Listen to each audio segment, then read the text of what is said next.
Before the bells finished ringing, Charlotte Hayes had already made her choice. She stood at the altar, silk sleeves trembling, staring at the woman seated in the front pew, wearing her husband's mother's pearls. She did not scream. She did not weep. She simply removed the ring from her finger, pressed it into the Duke's palm, and turned toward the doors of the church. If you believe a woman's dignity is worth more than any man's name, subscribe now and stay with me until the very end. Tell me what city you're watching from tonight. I want to see how far this story travels. The summer of 1816 came heavy over Millbrook Ridge, Virginia, thick with heat that pressed down on the fields like a hand on the back of the neck. The whole county had turned out for the wedding of Charlotte Hayes, the minister's daughter, to Nathaniel Ashford, a man the town had long ago stopped calling by his given name. They called him the Duke, not because any king had granted him the title, but because his family owned more land between the two rivers than any other name in Virginia, and because the county had decided sometime before Charlotte was even born that wealth of that size deserved a crown of some kind, even an invented one. Charlotte stood in the small room behind the church, her hands folded in her lap, listening to her aunt fuss over the hem of her dress. "Stand still, child," her aunt said, pins between her teeth. "You'll ruin the line of it." "I am standing still," Charlotte said, though her voice came out thinner than she intended. Her aunt looked up. "You don't look like a bride about to marry the richest man in 3 counties." "I don't feel like one either." Her aunt laughed soft and short, the laugh of a woman who had long since made peace with disappointment and expected everyone else to do the same. Feelings pass, Charlotte. Land does not. A house like Ashford Hall does not care whether your heart is settled on your wedding morning. Charlotte said nothing. She had heard this argument in every form it could take over the last 4 months, from her father in his quiet, careful voice, from her aunt in her blunt one, from the women of the church who stopped her after Sunday service to tell her how fortunate she was, how blessed, how chosen. Nathaniel Ashford could have married any woman in Virginia with a name worth mentioning. He had chosen the minister's daughter instead, a woman with no dowry beyond her father's small house, and a reputation for honesty that some considered a virtue and others considered a liability. She had told herself in the quiet hours before sleep that perhaps this was simply what love looked like when it arrived late and careful, rather than sudden and burning. Nathaniel was not a cruel man. He had never raised his voice to her, never spoken to her as though she were beneath him, despite the difference in their stations. He brought her books. He asked her opinion on the running of his household, which surprised her, since most men of his class did not consider a woman's opinion worth the breath it took to ask for it. She had begun slowly, cautiously, to believe that this marriage might be something more than an arrangement of land and reputation. But there had been a silence in him these last weeks, a distance that showed itself in small ways, a hesitation before he answered a simple question, a way of looking past her shoulder rather than into her eyes. She had asked him once directly if something troubled him. "Nothing troubles me, Charlotte," he had said. "I am only a man on the edge of the greatest change of his life. Forgive me if I seem elsewhere." She had forgiven him. She had wanted badly to believe him. The church bells began calling the county to the ceremony, and Charlotte's aunt stepped back to examine her work. "There," she said. "You'll do." Charlotte looked at herself in the small spotted mirror, propped against the wall.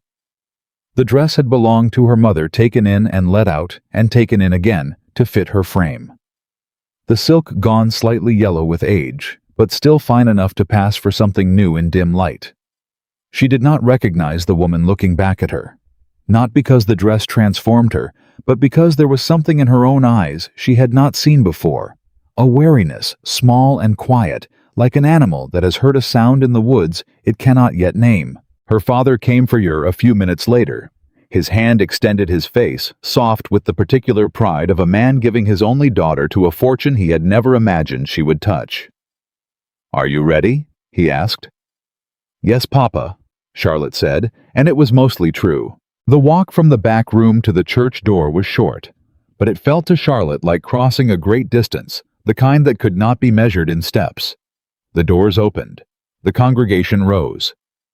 She saw faces she had known her whole life turn toward her, smiling, some with genuine warmth, others with the particular curiosity of people watching a story they expected to end well simply because it was supposed to.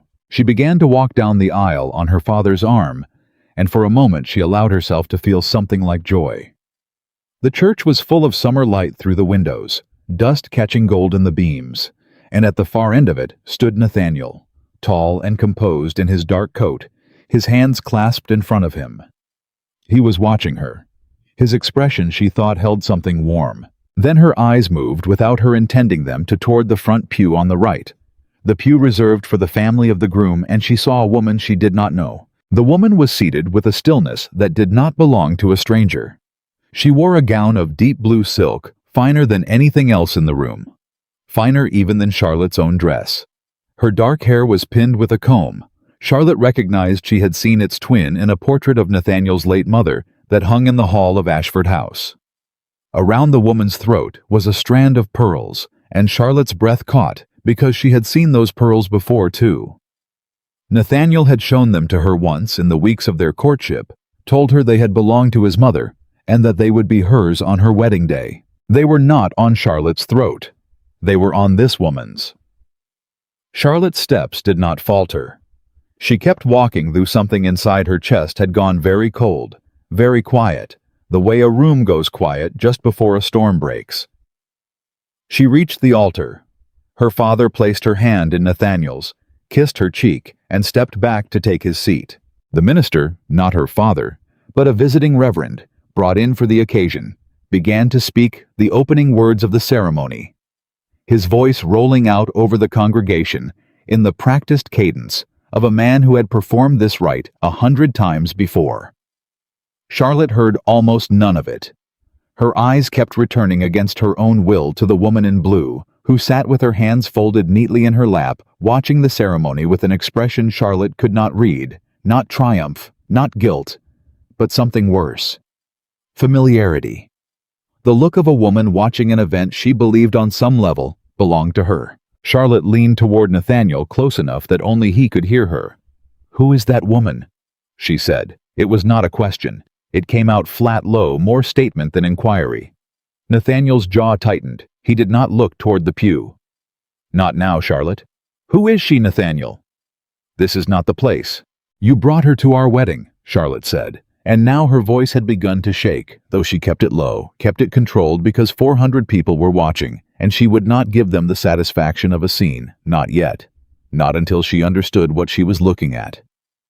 "You brought her into this church, and you sat her in your mother's pew, wearing your mother's pearls, and you thought I would not notice."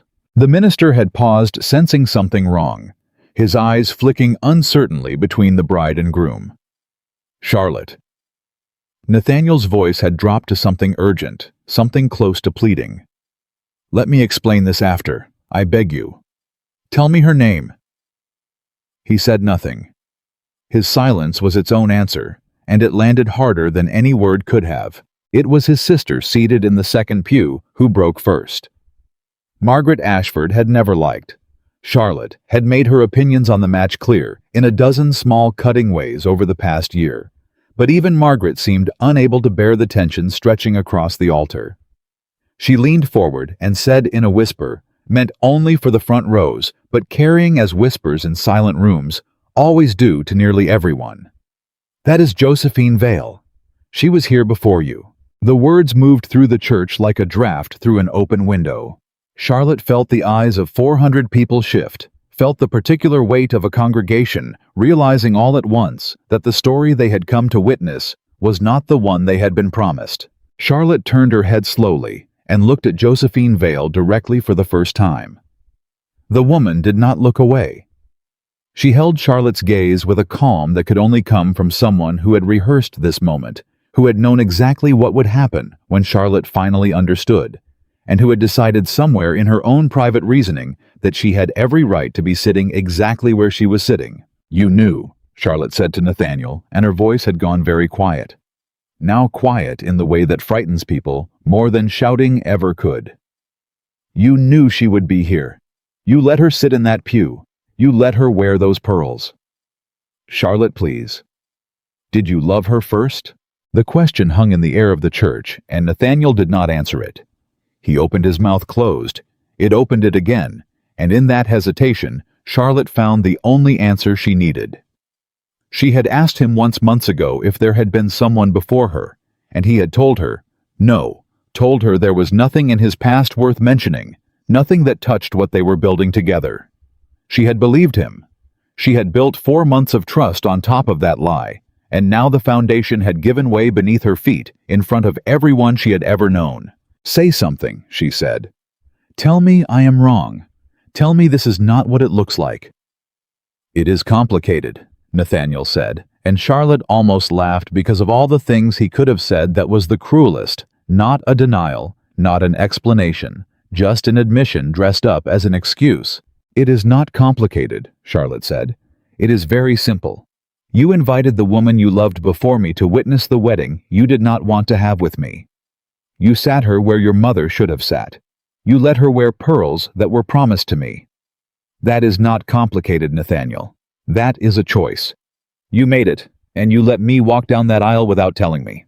The minister, still holding his prayer book open to the page he had not finished reading, cleared his throat. Perhaps, he began, we might continue the ceremony and address these matters privately after. No, Charlotte said. The single word cut through the church more sharply than anything else that had been said. She turned to face the congregation fully, now no longer caring who watched, because there was nothing left to protect. Her father had risen halfway from his seat, his face pale, his hands gripping the back of the pew in front of him. Her aunt had a hand pressed to her mouth. Margaret Ashford looked for once as though she had not expected the consequences of her own whisper to arrive so quickly. Charlotte turned back to Nathaniel and pulled the ring from her finger. It came off easily. She had noticed weeks ago that it had never quite fit, that it slipped when her hand was cold, and she had thought nothing of it, then had not understood it as a sign of anything. Now it felt like the only true thing that had happened all morning. She did not throw it at him. She had thought in the wild half-second before she acted that she might want to, that some part of her wanted the violence of that gesture, the ring striking his chest, clattering to the floor of the church for everyone to hear. But when the moment came, she found she did not want to give him even that much of her anger. She placed the ring in his palm instead, closed his fingers over it herself, and stepped back. Tell her. Charlotte said loud enough now that every person in the church could hear her clearly, that I will not enter a house where I was invited only to replace someone else. Tell her she may have the pearls. She may have the house. She may have all of it. I would rather walk home in this borrowed dress with nothing to my name than stand at an altar with a man who thought so little of me that he could not even tell me the truth before I gave him my life. She turned from the altar. The congregation had gone utterly silent, the kind of silence that follows a gunshot before anyone has decided whether to scream. Charlotte walked back down the aisle she had walked down minutes before as a hopeful bride, and now walked down as something else entirely. She did not yet have a word for what she had become. Only that she was no longer the woman who had entered that church believing in a future that had never truly existed. Her father caught up to her at the doors, his hand closing gently around her arm. Charlotte. Not now, Papa. Her voice was steady, though her whole body had begun finally to shake, now that the eyes of the congregation were behind her rather than upon her. Please, not now. He did not press her. He walked beside her instead, out into the brutal summer light, past the carriages decorated with ribbons for a celebration that would never happen. Past the tables already laid with linen and silver. For a wedding breakfast no one would eat. Charlotte kept walking until the church was well behind her, until the sound of stunned voices rising inside it had faded into the general hum of the countryside. Cicadas and wind, and the distant lowing of cattle in Ashford's fields, fields that an hour ago she had believed would someday be her own to walk. Behind her, she heard the church doors open again, heard Nathaniel's voice calling her name across the churchyard, but she did not turn. She had given him 4 months of trust, and he had repaid her with a lie so large it had required an entire congregation to witness its unraveling.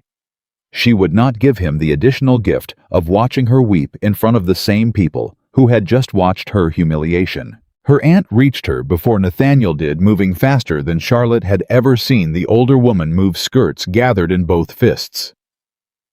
Charlotte Hayes, What in God's name have you done?" "I have done nothing," Charlotte said.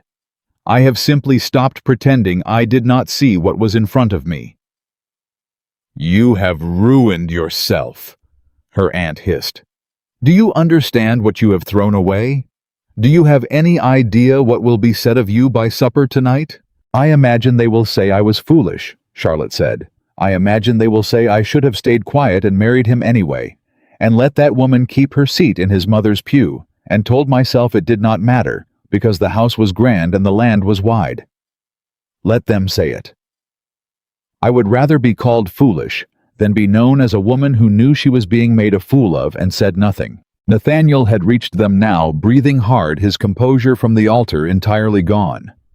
Up close, without the buffer of the congregation between them, Charlotte could see something in his face she had not expected. Not anger, but something closer to panic. The look of a man watching a carefully built structure collapse faster than he could find the words to stop it. "Charlotte, you cannot simply walk away like this. Think of your father. Think of what this will mean for him in this town." "You should have thought of my father," Charlotte said, "before you seated your mistress in your mother's pew. She is not—" He stopped himself, started again. "It is not what you believe." "Then tell me what it is." He did not answer. Of course he did not answer. He had not answered any of her direct questions all morning, and Charlotte understood now that this was not the silence of a man overwhelmed by circumstance, but the silence of a man who had never intended to answer, who had believed, perhaps, that if he simply endured the ceremony and the days that followed it, the truth would fold itself quietly into the corners of his marriage and never need to be spoken aloud at all. "Goodbye, Nathaniel," Charlotte said. She turned and walked toward the road that led back to her father's small house, the same road she had walked 1,000 times before, as the minister's daughter, before any of this had happened, before she had ever imagined her name might one day be spoken in the same breath as the Ashford fortune. Her father fell into step beside her, without another word of protest, and behind them, Charlotte heard Nathaniel calling her name one more time, his voice carrying across the churchyard, and the summer fields growing fainter, with every step she refused to take back toward him. She did not cry until she reached the bend in the road where the church finally disappeared from view behind the trees. Even then she did not sob. A single tear slipped free, and she wiped it away with the back of her hand, angry at herself for allowing it at all. And by the time she reached her father's door, her face was dry and set, and carried an expression the town of Millbrook Ridge would come in time to know very well, the look of a woman who had been humiliated once in front of everyone she had ever known, and had decided she would never allow it to happen to her again. Inside the small house, she removed the borrowed silk dress with careful hands, folding it, despite everything, because it had been her mother's, and some habits of respect did not break even when everything else did. She sat at the small writing table by the window in only her shift, and for a long while she did not move at all, only stared out at the fields beyond the glass golden green, under the relentless summer sun.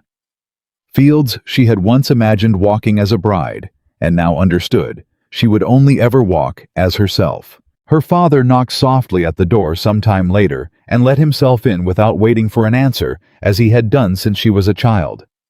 "They will talk," he said quietly, sitting on the edge of the narrow bed.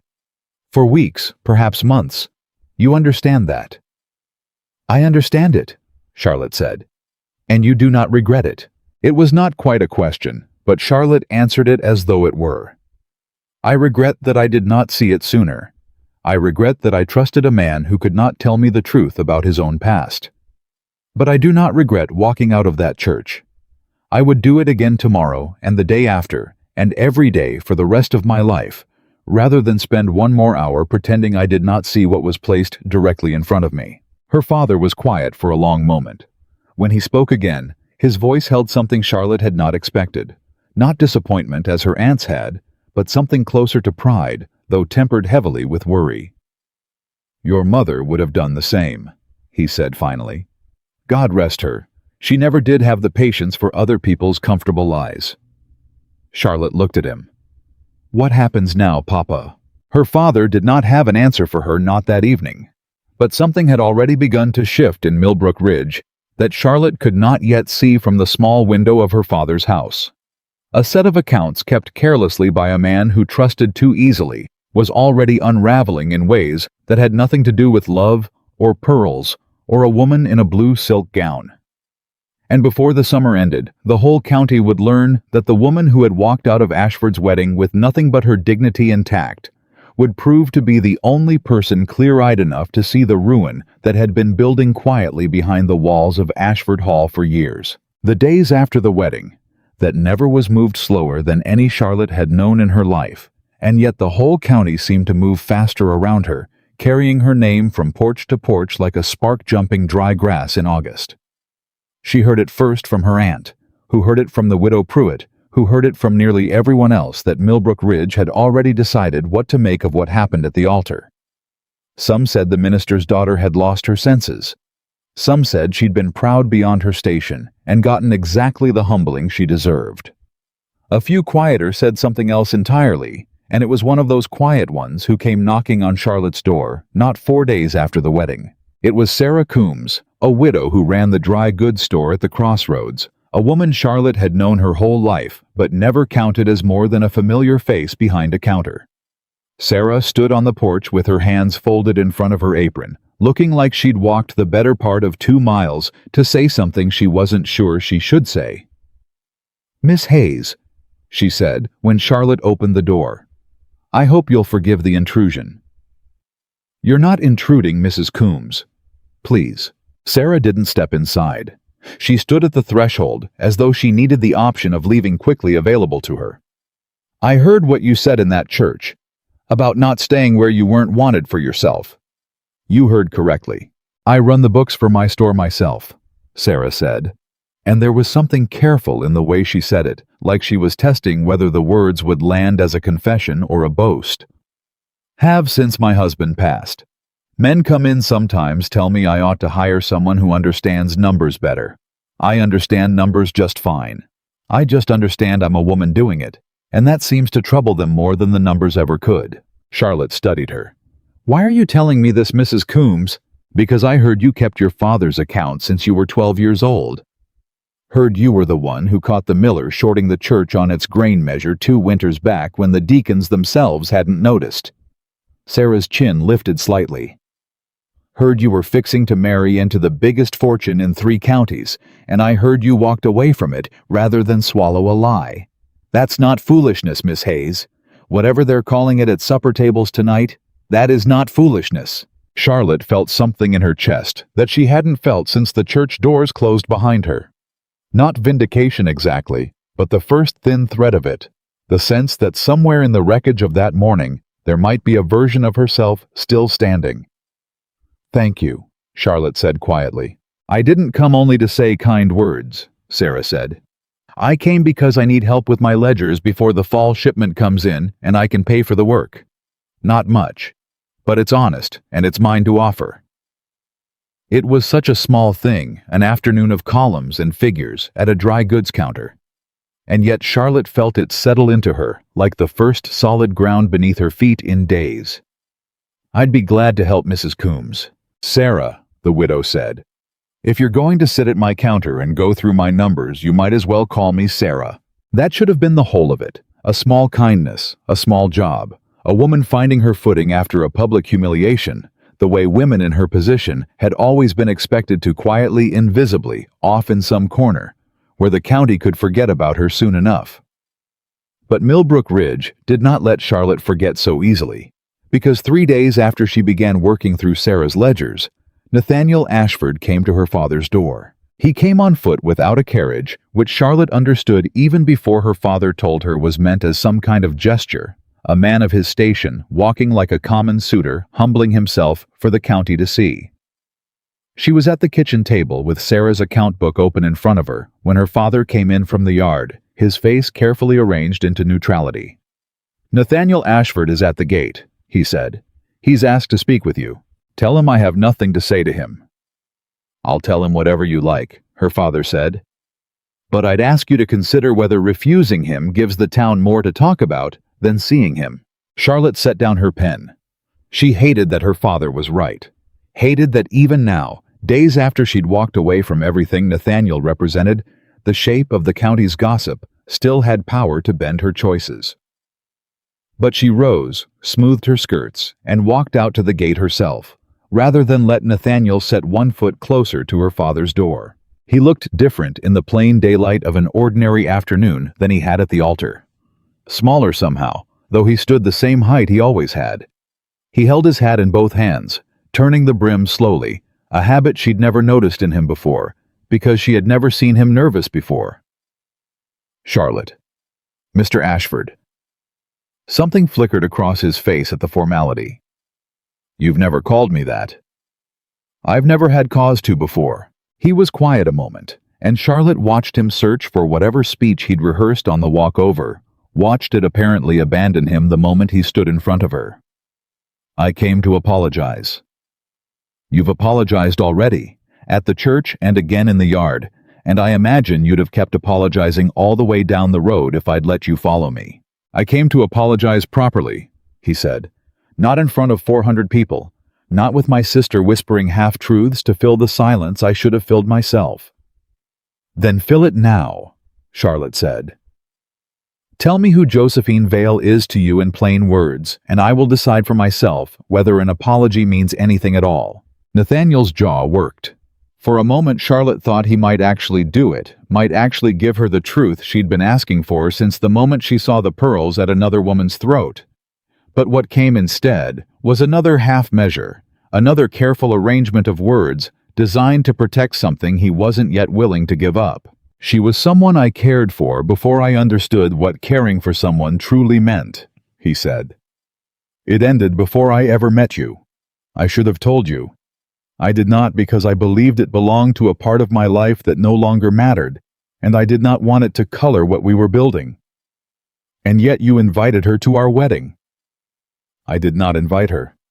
Charlotte's eyes narrowed. Then who did? Nathaniel hesitated, and in that hesitation, Charlotte saw something new. Not guilt over Josephine, but something closer to fear, the particular fear of a man who has just realized he is standing at the edge of a much larger hole than the one he thought he'd been digging. My sister, he said finally. Margaret invited her.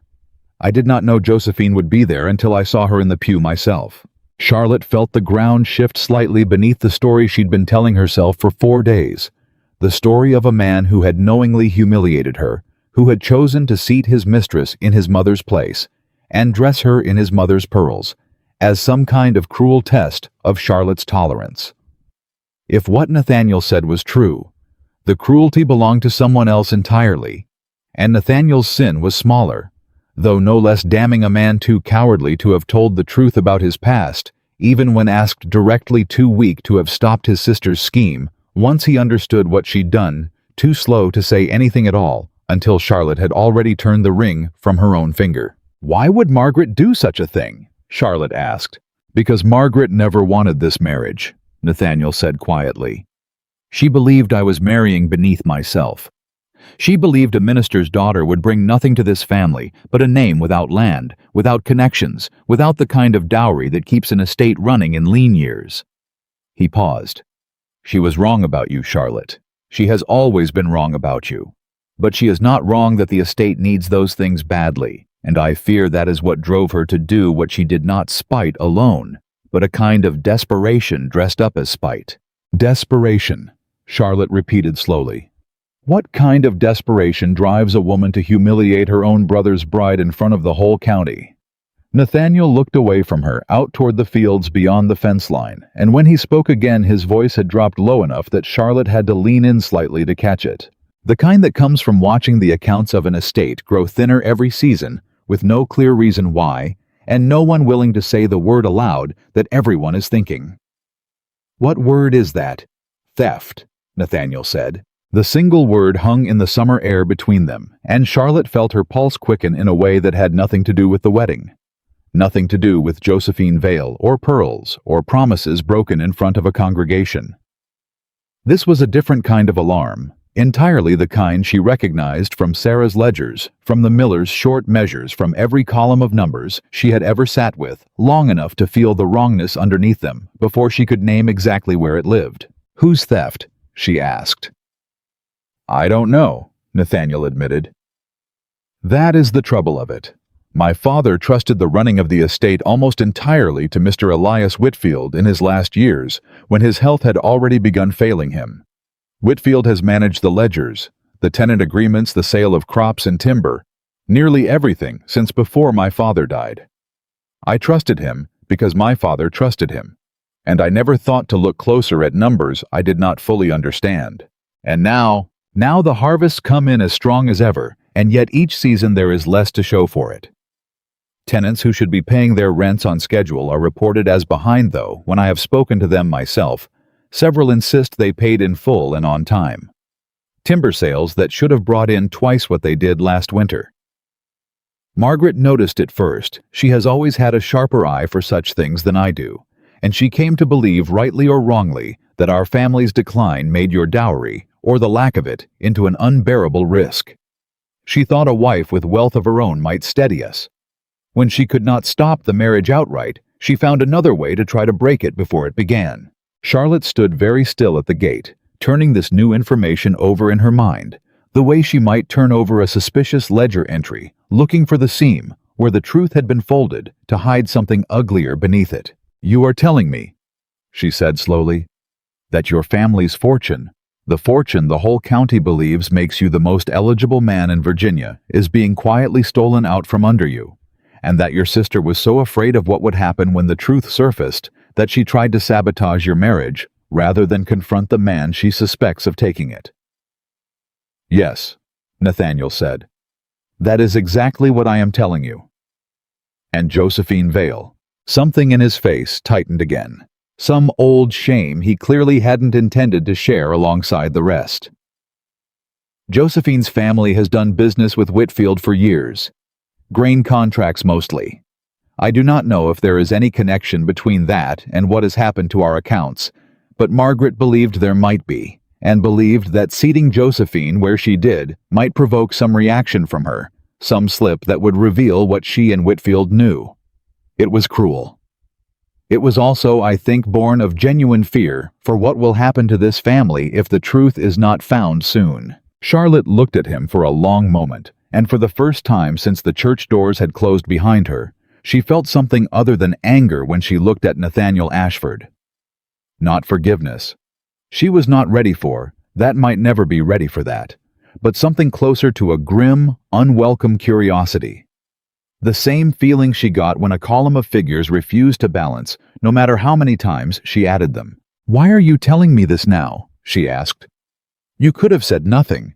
You could have let me believe I walked away from a simple betrayal and never known there was anything more to it." "Because you were the only person in that church who saw clearly enough to walk away," Nathaniel said. "And because I believe, God help me, that you may be the only person who can help me find what is being taken from my family before there is nothing left to save." Charlotte almost laughed at the audacity of it, that a man who had failed to tell her the truth about his own past for 4 months of courtship was now asking her to help untangle the greatest secret of his estate, 3 days after she'd handed him back his ring in front of everyone they knew. "You want my help?" she said flatly. "I know I have no right to ask it." "You have no right at all," Charlotte agreed. "And yet you're asking anyway." "I am asking anyway," Nathaniel said, "because I have watched you these past days from a distance. I know I have no claim to, and I have seen you sitting at Sarah Coombs's counter going through her ledgers as though it were the most natural thing in the world for you to do. I have heard what you did for the church 2 winters ago, catching the miller's false measure, when 3 deacons missed it entirely. I do not believe in accidents of character, Charlotte. I believe you have a mind for numbers that few men in this county could match, and I believe my family's estate is being bled dry by someone clever enough to hide it from everyone, except perhaps you." Charlotte's silence stretched long enough that a mockingbird somewhere behind the house had time to run through half its repertoire of borrowed songs. She thought of her father and what it would mean for his reputation in Millbrook Ridge if his daughter was seen working for the very man who had humiliated her at the altar. She thought of Margaret Ashford's whispered cruelty in the second pew, and how little she owed that family any kindness at all. and she thought too of the particular fire that had been kindling in her chest since the moment Sarah Coombs stood at her door and told her that what she'd done in that church was not foolishness. The fire of being seen finally for something other than her marriageability, her obedience, her willingness to accept whatever arrangement the men around her decided was best for everyone but her. "I will look at the ledgers," Charlotte said finally. "Not for your sake, Mr. Ashford, not to repair whatever you imagine might still exist between us. I will look because if a man is stealing from your tenants and your family under the cover of your father's trust, then it is not only your fortune at stake. It is the wages of people who have no voice loud enough to be heard over a name like Ashford. That is the only reason I will help you." "That is reason enough for me," Nathaniel said, and something in his voice, some quiet relief, told Charlotte he had expected a harder refusal, or perhaps no answer at all. "One condition," Charlotte added. "Anything. Josephine Vale does not set foot near this arrangement. Whatever role you believe she plays in this, I will not work alongside a woman your family used as a weapon against me at my own wedding." "Agreed," Nathaniel said immediately. "She will have no part in it." Charlotte nodded once. Sharp and final, the gesture of a woman closing a ledger rather than opening a courtship, and turned back toward her father's house without another word. Behind her, she heard Nathaniel let out a long breath, the sound of a man who had walked to her gate expecting to be turned away entirely, and had instead been handed a narrow, difficult path forward, not back to her heart, but toward whatever truth was hiding in his family's accounts. Her father was waiting just inside the door, and from the look on his face, Charlotte understood he had heard enough of the conversation through the open window to have already formed an opinion about it. "You're going to help him," he said. It was not quite a question. "I'm going to help the tenants who are being cheated," Charlotte said. "If that also helps him, I can't say I'm troubled by it, but that is not why I'm doing it. Charlotte." Her father's voice carried a caution she recognized from childhood, the tone he used before delivering warnings about the dangers of pride, of temper, of moving too fast toward conclusions the world hadn't caught up to yet. "The whole county watched you walk out of that wedding 4 days ago. If they now see you walking the halls of Ashford House with account books under your arm, they will say things about you that have nothing to do with numbers." "Let them say what they like," Charlotte said, and she was surprised by how easily the words came, how little weight they carried, compared to the way the same sentiment had felt in the church, trembling and uncertain. "They said I was foolish for leaving him. Now they'll say I'm foolish for going back. There is no version of this where the town approves of me, Papa. I would rather be disapproved of while doing something worthwhile than disapproved of while doing nothing at all." Her father studied her for a long moment, and whatever he saw in her face seemed to settle something in his own. "Your mother said something very like that to me once," he said. "The week before she married me, in fact, when her own family told her she was throwing herself away on a minister with no land and no prospects beyond his calling. What did she say? She said a woman ought to be more afraid of an empty life than an uncertain one." He smiled faintly, the expression not quite reaching the worry still gathered at the corners of his eyes. "I did not understand it fully until years later. I suspect you understand it already." Charlotte began the work 3 days later, arriving at Ashford House in the early morning before the worst of the summer heat settled over the fields, carrying nothing but a satchel of her own pens, and a resolve she had spent every night since the wedding, sharpening into something usable. Margaret Ashford met her at the door, and if the older woman felt any shame over what her scheme with Josephine had cost Charlotte in the church, she gave no sign of it. "So he's convinced you to come play with his numbers," Margaret said, arms crossed, standing in the doorway, as though she might physically block Charlotte's path if she disapproved strongly enough. "I'm not here to play Miss Ashford," Charlotte said evenly. "I'm here because your brother tells me your family's estate is being robbed, and because you apparently suspected as much yourself badly enough that you thought humiliating me in a church was a reasonable way to test your theory." Margaret's face colored the first genuine crack Charlotte had seen in her composure since the wedding. "I did what I believed necessary." "You did something cruel and called it necessity," Charlotte said. "We are not going to be friends, Miss Ashford. But if you truly believe someone is stealing from your family, then you and I want the same outcome, whatever else stands between us. I would suggest we focus on that, rather than pretending either of us has forgotten what happened in that church." Something shifted behind Margaret's eyes. Not warmth, not yet, but a kind of grudging recalculation, the look of a woman revising her estimate of an opponent she had previously underestimated. "Whitfield keeps his office at the far end of the East Wing," she said finally. "He is away in Richmond until the end of the week arranging the sale of the autumn tobacco crop. If you intend to look at anything without his knowledge, now would be the time." It was, Charlotte thought, the closest thing to an alliance Margaret Ashford was capable of offering, and she took it without further comment, following the older woman down a long hall lined with portraits of Ashford ancestors, whose painted eyes seemed to track her progress with the same suspicion the living members of the family had shown her from the start. The estate office was a cramped room lined floor to ceiling with ledgers, some going back decades, the leather spines cracked and faded with age.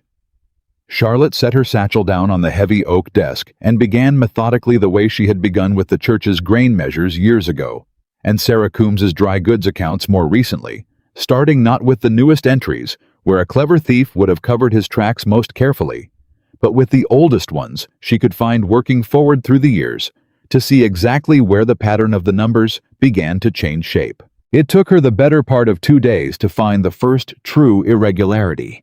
And when she found it, her breath caught the way it had caught in the church when she first saw the pearls at Josephine Vale's throat. Not with the shock of betrayal this time, but with the colder, quieter shock of confirmation. 3 years ago, in a ledger marked only with Whitfield's careful looping handwriting, a tenant farm belonging to a family named Coyle had been recorded as having failed to pay its full rent for 2 consecutive seasons. The shortfall carried forward as a debt against the family's future harvests. But when Charlotte cross-referenced the entry against an older receipt book tucked behind a shelf of newer ledgers, as though someone had hoped it would simply be forgotten, she found a receipt signed in a hand she did not recognize, showing that the Coyle family had in fact paid their rent in full in cash both seasons in question. The money had been received. It had simply never been recorded as received in the ledger that mattered, the one Nathaniel would have looked at, the one that shaped every decision he made about which tenants to press and which to forgive. Charlotte sat back in the heavy oak chair, her pulse quick, and understood immediately that this was not carelessness. Carelessness did not produce a receipt book hidden behind newer ledgers where no one would think to look. Carelessness did not require 2 separate sets of records telling 2 separate stories. This was design. This was a man who had built quietly and patiently a system for skimming money from an estate that trusted him completely, and who had done it carefully enough that even a family growing suspicious of their own decline had not managed to catch him. She found Nathaniel in the stable yard that evening, going over feed accounts with one of his overseers, and the look on her face must have told him something significant had happened, because he dismissed the overseer immediately and crossed the yard to meet her. "You've found something." "I've found the beginning of something," Charlotte said, and held out the receipt book. "The Coyle family paid their rent in full 3 years ago. Both seasons your ledger claims they defaulted on. The payment was recorded once in a book Whitfield clearly did not expect anyone to find, and never recorded at all in the book you actually used to manage your accounts." Nathaniel took the receipt book with hands that were not quite steady. Scanning the entry, Charlotte pointed to, and Charlotte watched something harden in his face as the full weight of what she was showing him settled into place. "If this is true for the Coyles," he said slowly, "how many other tenants?"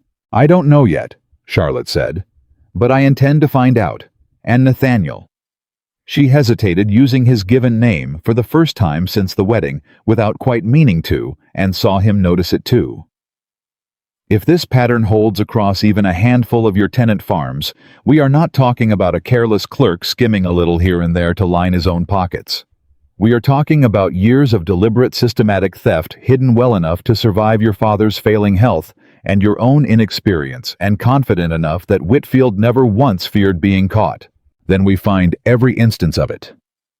Nathaniel said, his voice hardening into something Charlotte had not heard from him before. Not the careful, hesitant tone of the man who had failed to answer her questions at the altar, but something closer to the resolve of a man finally understanding the true shape of the danger to his family. However long it takes. It will take time, Charlotte warned. Whitfield has had years to build this. Unwinding it will not happen in a single week, and if he suspects we are looking, he may destroy whatever remains of the evidence before we can gather it. Then we work quickly and quietly, and we do not give him reason to suspect anything until we are ready. Charlotte studied him for a moment. This man who had stood so passively at the altar, while his own family orchestrated her humiliation, now speaking with an urgency and clarity she had not previously believed him capable of. Perhaps she thought it had taken losing something he valued her trust. However briefly it had existed between them to wake him fully to the danger sitting inside his own house. It did not excuse what had happened in the church. It did not return to him the trust she had placed in him before that morning. But it told her something about the man underneath the careful, composed exterior he presented to the county, and she filed the observation away without letting it soften anything else she still felt toward him. Over the following 2 weeks, Charlotte and Nathaniel worked through the estate's records methodically, and the pattern Charlotte had found in the Coyle account repeated itself again and again across nearly a dozen tenant families. Small discrepancies that individually might have passed as clerical error, but that together painted a picture of systematic theft stretching back years, the sums growing bolder as Whitfield's confidence in his own concealment grew. Rent payments recorded as missed when they had been paid. Timber sales recorded at prices well below what the ledgers Charlotte found hidden in an old strongbox showed had actually been received. A pattern of debts manufactured against tenant families who had done nothing wrong except trust that the man managing their landlord's affairs was honest. It was during the second week that Margaret Ashford, who had been watching the investigation from a careful distance, finally approached Charlotte directly in the estate office, her arms no longer crossed in judgment, but wrapped instead around herself in something closer to worry. "I owe you an apology." Margaret said the words clearly costing her something to produce.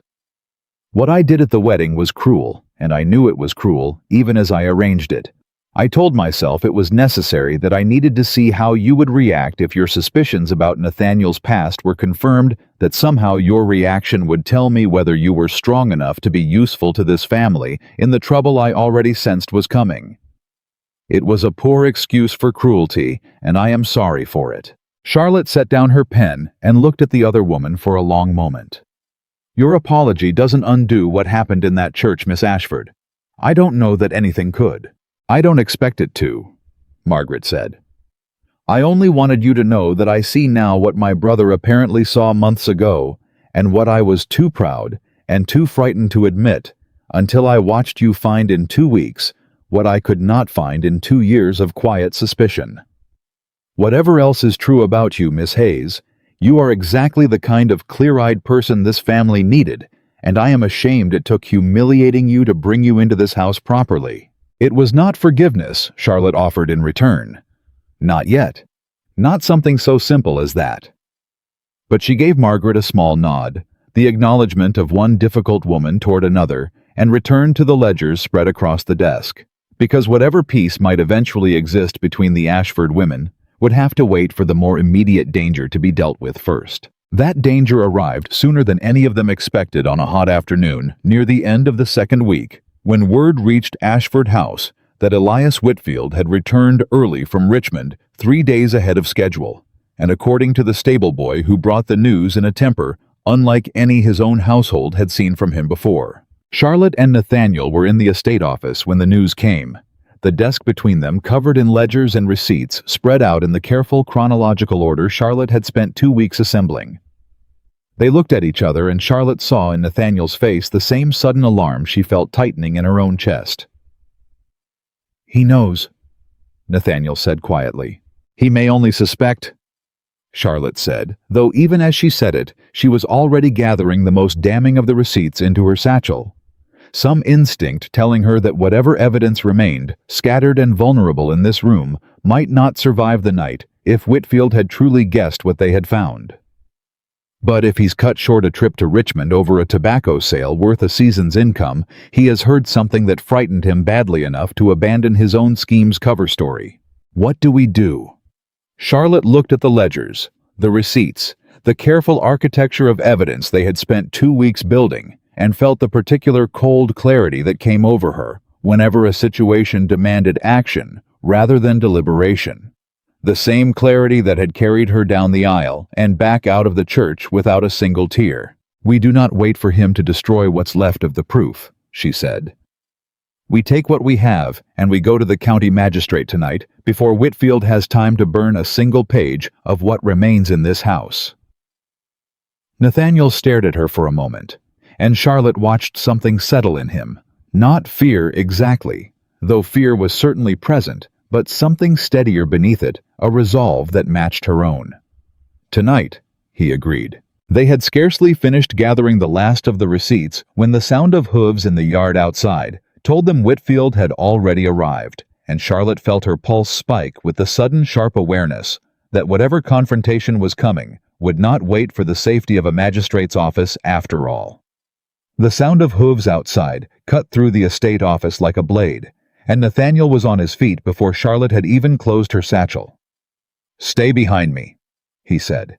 "I will do no such thing," Charlotte answered, buckling the strap over the receipts with steady hands, despite the way her heart had begun hammering against her ribs. "If Whitfield sees you cowering me into a corner while he explains himself, he will know exactly how frightened you are of what we've found. Frightened men make mistakes, Nathaniel. Let him see two people who are not frightened at all." Nathaniel looked at her for a long moment, something flickering across his face that might have been admiration if there had been time for it to fully form.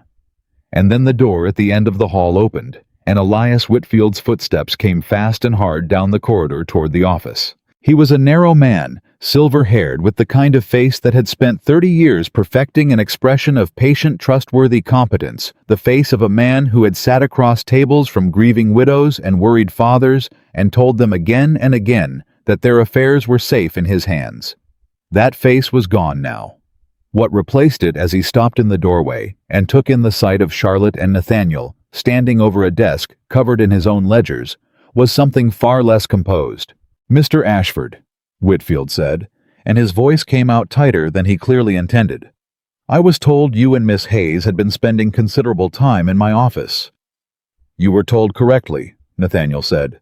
Whitfield's eyes moved to the desk, to the receipts spread in their careful chronological rows, to the old strongbox Charlotte had pried open 3 days earlier, and Charlotte watched something calculate behind his gaze, watched him decide in the space of a breath whether to bluster or to charm his way past whatever he imagined they might have found. He chose charm first. "I hope you'll forgive an old man's confusion," he said, stepping into the room with a smile that did not reach his eyes. "But I confess, I'm at a loss as to why my private ledgers require quite so much of your attention, Miss Hayes. Estate accounting is a complicated business. I would hate for well-meaning curiosity to mistake ordinary bookkeeping for something more sinister." "I've kept books since I was 12 years old, Mr. Whitfield," Charlotte said evenly. "I know the difference between ordinary bookkeeping and a man hiding a second set of receipts behind his own ledgers so that no one would think to compare the two." The smile did not leave Whitfield's face, but it stopped moving frozen there, like a mask slipping just slightly out of place. "I'm not sure what you imagine you found." "The Coyle family's rent," Charlotte said. "Paid in full 2 seasons running, receipted in your own hand, and never once recorded in the ledger Mr. Ashford actually uses to manage his tenants. That family has spent 3 years believing they owed a debt they never owed at all, working themselves near to ruin trying to pay back money they'd already given you." "A clerical oversight," Whitfield said quickly. "I manage dozens of accounts, Miss Hayes. Errors happen." "One error might happen," Charlotte said. 11 tenant families showing the same pattern of unrecorded payments, each discrepancy carefully hidden behind a second ledger you clearly hoped no one would ever open, is not an error, Mr. Whitfield. It is a system, and systems require intention." The room went very quiet. Nathaniel had not moved, had not spoken, but Charlotte could feel the tension radiating off him, the barely restrained fury of a man realizing exactly how thoroughly he had been robbed by someone his own father had trusted without question. "I built this estate's accounts from nothing after your father's health began to fail him," Whitfield said. And now something harder had entered his voice, the charm falling away layer by layer. "I have given this family 30 years of loyal service. I would ask that you not let the word of a jilted bride still smarting from her own humiliation poison your judgment of the man who has kept this estate solvent while you were off courting her instead of learning your own affairs. You will not speak of Miss Hayes that way in this house," Nathaniel said, and his voice had gone low and dangerous in a way Charlotte had never heard from him before, not even in the church. "I will speak plainly, since plain speech seems to be in short supply in this room," Whitfield snapped back. "You have known this woman a matter of months. I have served your family since before you could walk unassisted. Whose word do you imagine carries more weight in a magistrate's office, Nathaniel? Mine? Or a woman with a grudge and a head for numbers she has no business meddling in?" "Mine will carry the most weight of all," Nathaniel said, "because I have seen the receipts with my own eyes, Whitfield. I have compared the entries myself. Whatever loyalty my father believed he had purchased from you, you spent it 30 times over robbing the very tenants who trusted this family to deal with them fairly." For a moment, Whitfield's composure cracked entirely, and Charlotte saw underneath the practiced charm something far more desperate. The face of a man who had built an entire second life on the quiet, patient theft of people too trusting or too powerless to check his work, and who had never once imagined that a woman jilted at the altar would be the one clear-eyed enough to unravel it. "You have no proof that would hold in any court in Virginia," Whitfield said, though the tremor in his voice betrayed the lie even as he spoke it. "We have your own handwriting," Charlotte said, lifting the receipt book from the desk and holding it up so he could see the pages himself. "We have a strong box you thought was hidden well enough behind 20 years of dust that no one would think to look inside it. We have 11 tenant families who will testify gladly that they paid debts you told them they still owed. That is not nothing, Mr. Whitfield. That is a rope, and you have spent 30 years braiding it yourself." Whitfield's eyes moved from Charlotte to Nathaniel and back again, and Charlotte watched the exact moment he understood there was no charming his way out of the room, no smooth explanation that would put the receipts back in their hiding place and restore the comfortable trust he had exploited for so long. What replaced the calculation in his face then was something colder, something that made Charlotte's pulse quicken with a different kind of alarm entirely. "You think you understand what you've found," Whitfield said quietly, "but you understand only the smallest piece of it. There are men in Richmond who have profited from my arrangements here for years, men whose names would ruin more than one family in this county, if they were ever spoken aloud in a magistrate's hearing. I would think carefully, Miss Hayes, before you decide to pull that particular rope. Some ropes once pulled bring down more than the man standing at the end of them." The threat landed in the room like a stone dropped into still water, and Charlotte felt the ripples of it move through her chest, even as she kept her face carefully still. "Are you threatening me, Mr. Whitfield?" "I am informing you," Whitfield said. "There is a considerable difference, and I would advise you to understand it before you take these receipts anywhere near a courthouse." "Get out of this house," Nathaniel said, his voice shaking now with barely restrained fury. "Get out, and do not return, and pray that the magistrate is inclined toward mercy when we bring him what we've found, because I am inclined toward none at all." Whitfield looked at him for a long moment. Something almost like pity in his expression, the pity of a man who believed he still held cards neither Charlotte nor Nathaniel had yet seen. "You are making a grave mistake, Nathaniel. I would have thought your father raised you with more caution than this." "My father trusted you," Nathaniel said. "That was his mistake, not mine. I do not intend to repeat it." Whitfield left without another word. His footsteps retreating down the hall with none of the urgent panic that had brought him in, replaced instead by something almost unhurried, almost confident, and Charlotte felt a chill settle over her that had nothing to do with the summer heat pressing against the windows. "He's not finished," she said quietly, once the sound of hoofbeats had faded from the yard outside. "No," Nathaniel agreed. "I don't believe he is." They rode for the county seat that same night, the receipts and ledgers packed carefully into Charlotte's satchel, and arrived at the home of Magistrate Edmund Cross well past the hour when respectable visitors called uninvited. The magistrate, roused from his bed by his housekeeper's frightened knocking, met them in his study, still in his dressing gown, his expression shifting from irritation to grave attention as Charlotte laid the evidence across his desk and walked him through what she and Nathaniel had found, page by page, receipt by receipt, the pattern of Whitfield's theft as plain and damning in the magistrate's lamplight as it had been in the estate office that afternoon. "This is considerable evidence," Magistrate Cross said, finally removing his spectacles and rubbing at his eyes. "Considerable and troubling. And I confess I am surprised to see it assembled with such thoroughness by a woman." "The thoroughness is what matters, sir," Charlotte said, "not the hand that assembled it." The magistrate studied her for a moment, something like reluctant respect crossing his weathered face. "You have a fair point, Miss Hayes. I have heard, of course, what happened at your wedding. I confess I did not expect to see you again quite so soon, and under such different circumstances." "Circumstances change quickly, sir, when the truth insists on being found." Magistrate Cross agreed to call a public hearing within the week, giving both sides time to prepare, and giving word time to spread through the county that something significant was coming. Word that Charlotte knew would only intensify the whispers already following her through Millbrook Ridge, but word she no longer had the patience to fear the way she once might have. The 5 days between that meeting and the hearing passed in a blur of preparation, tenant interviews, and a growing unease that Charlotte could not quite name, but felt settling deeper into her chest with each passing day. Whitfield had vanished from his own house the morning after the confrontation, and no one in the county seemed to know where he had gone, though rumors placed him variously in Richmond and Charlestown, and once absurdly on a ship bound for the Indies. Charlotte did not believe any of the rumors. She believed instead that a man who had spent 30 years building a careful, patient theft was not the kind of man to simply disappear when confronted. He was the kind of man to regroup, to calculate, to find some way of turning the situation to his advantage, even at this late hour. She learned exactly how right she was on the 3rd day before the hearing, when Sarah Coombs came to her at the dry goods store with a face drained of color and a folded letter clutched in one hand. "This came for you," Sarah said. "A boy delivered it. Said a gentleman paid him a full $1 to make sure it reached you and no one else." Charlotte unfolded the letter with hands that had gone suddenly cold, despite the summer heat pressing through the open shop door. The handwriting was not Whitfield's careful looping script.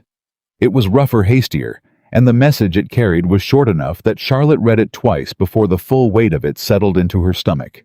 "Miss Hayes, your father's church accounts from 2 winters past would not survive the same scrutiny you have applied to mine. Ask him about the miller's grain measure, and ask yourself whether you found that discrepancy, or whether it was placed before you to find. Withdraw your testimony, or I will ensure the magistrate hears the full truth of how convenient your talents have always proven to be." Charlotte stood very still, the letter trembling slightly in her grip, and felt something cold and sick settle low in her chest. Not because she believed a word of the accusation, but because she understood immediately what Whitfield intended. He could not undo the evidence she had already delivered to the magistrate. But he could try to poison the well before the hearing began. Plant a seed of doubt about her own honesty large enough to make a room full of skeptical men hesitate before trusting a woman's word over his. "What does it say?" Sarah asked, watching Charlotte's face carefully. "Charlotte, you've gone white as a sheet." "It's nothing," Charlotte said, though her voice came out thinner than she intended. "A threat, that's all. An old man grasping for anything he can find to frighten me into silence." "Will it work?" Charlotte folded the letter carefully and slid it into her satchel alongside the receipts that had started all of this. "No," she said, and was relieved to hear the words come out steadier than she felt. "It will not work because I have done nothing in my life that I am ashamed to have examined in front of a magistrate, and Elias Whitfield cannot say the same. But I will need to speak to my father before the hearing, because if Whitfield intends to drag his name through this to discredit mine, I would rather my father hear it from me first than from a stranger's whisper in a crowded courtroom." Her father, when she told him that evening, took the news with a calm that surprised her, though she noticed his hands had gone very still on the arms of his chair as she spoke. "The grain measure," he said slowly. "You mean the discrepancy you found with the miller's scales?" "Yes, Papa." Whitfield seems to believe there's something in that story worth twisting against me. Is there anything about how I found that discrepancy that I should be worried about explaining?" Her father was quiet for a long moment, and in that silence, Charlotte felt a flicker of doubt. She hated herself for feeling a small, treacherous voice, asking whether there might be some grain of truth buried in Whitfield's threat after all. "You found it because you were careful, and because you were honest, and because you never once accepted a number that didn't add up simply because a man with more standing than you told you it should," her father said finally. "There is nothing in that story to be ashamed of, Charlotte. Whitfield is not trying to expose a truth. He is trying to manufacture a shadow large enough to make honest men doubt an honest woman. Do not let him succeed simply by frightening you into silence before you've even given him the chance to try." Charlotte nodded, but the unease did not fully leave her. Not that night, and not in the days that followed, as the county hummed with anticipation of the coming hearing.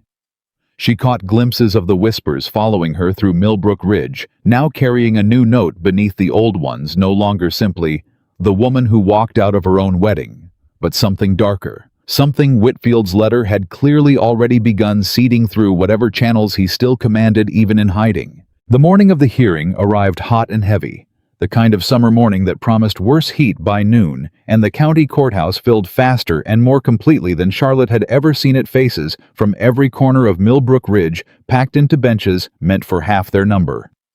She recognized nearly everyone, the deacons who had missed the Millers' short measure 2 winters ago, the women who had once stopped her after church to tell her how fortunate she was to be marrying Nathaniel Ashford Sarah Coombs. Sitting near the front, with her hands folded tightly in her lap, her father beside her, his face composed, but his eyes tracking Charlotte's every movement with unmistakable worry. Nathaniel sat at the front of the room beside Magistrate Cross's table, and beside him, to Charlotte's considerable surprise, sat Margaret Ashford, her spine straight and her expression fixed into something Charlotte had never seen on her before.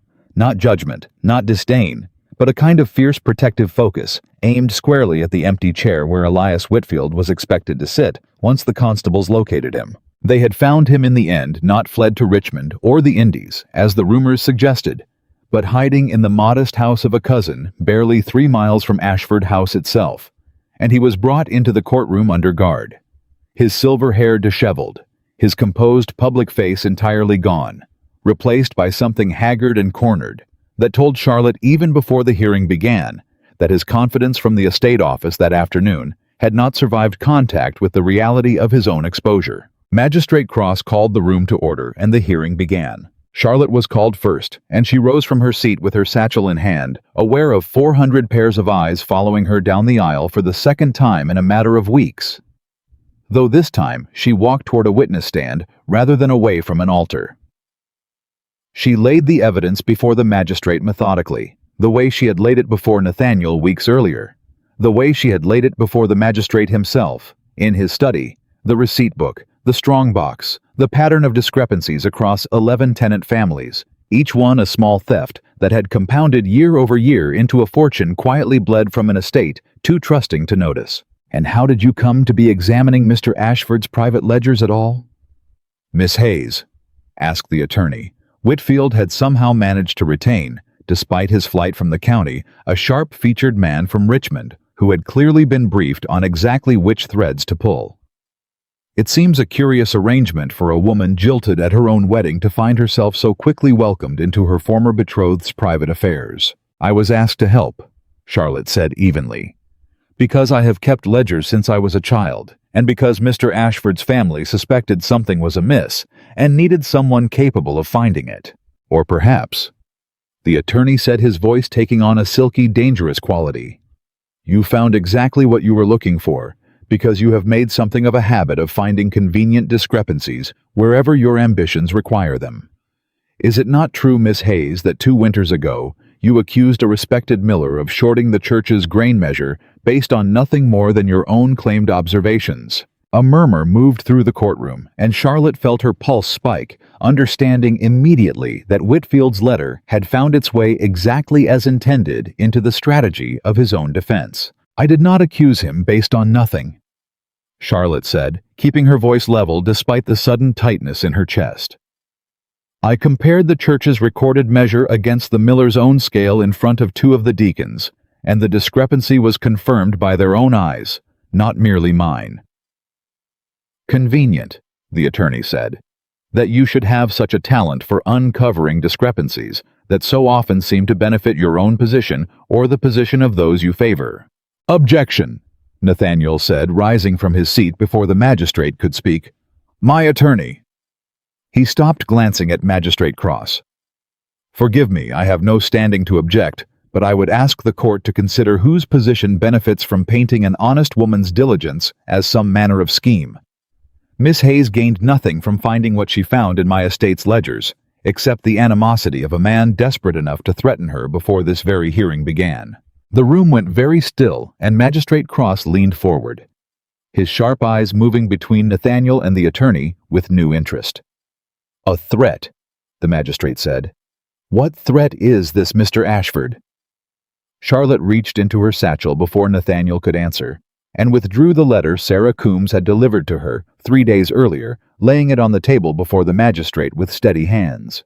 This arrived 4 days ago, she said, delivered by a boy paid handsomely to ensure it reached me privately.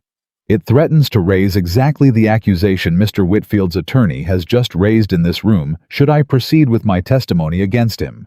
I would ask the court to consider what manner of innocent man finds it necessary to threaten a witness before a hearing even begins. The magistrate read the letter slowly, his expression darkening with each line, and when he looked up, his eyes moved past the attorney entirely to settle on Whitfield, himself slumped in his chair at the defendant's table. Is this your hand, Mr. Whitfield? Whitfield said nothing, but something in his face, a flicker of panic quickly suppressed but not quickly enough, answered the question more completely than any denial could have. I did not send that letter, Whitfield said finally, though his voice had lost the smooth confidence Charlotte remembered from the estate office. Then you will not object, Magistrate Cross said, to having your handwriting compared against it alongside the receipt books already entered as evidence in this hearing.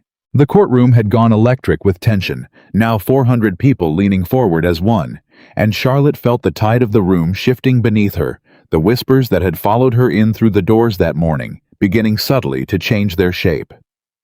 Whitfield's attorney tried to press forward with his line of questioning, but the magistrate waved him back with visible impatience, and it was in that pause, that brief window of the court's attention hanging suspended between accusation and evidence, that Margaret Ashford rose from her seat unbidden. May I speak, magistrate? Cross studied her for a moment. You may.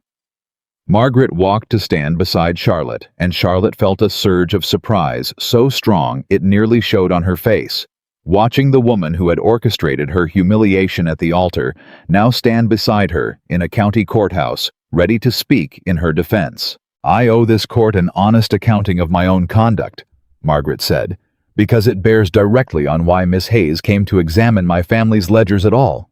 I invited Josephine Vale to my brother's wedding and seated her deliberately where she would be seen because I suspected something was wrong with our family's accounts and hoped to provoke some reaction that would reveal it. It was a cruel scheme, and I regret it.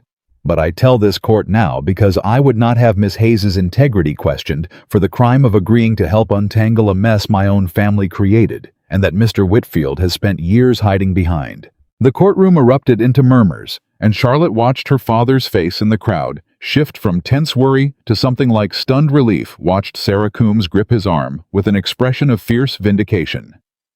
Magistrate Cross called for order, and when the room had quieted enough for him to be heard, he turned his full attention to Whitfield.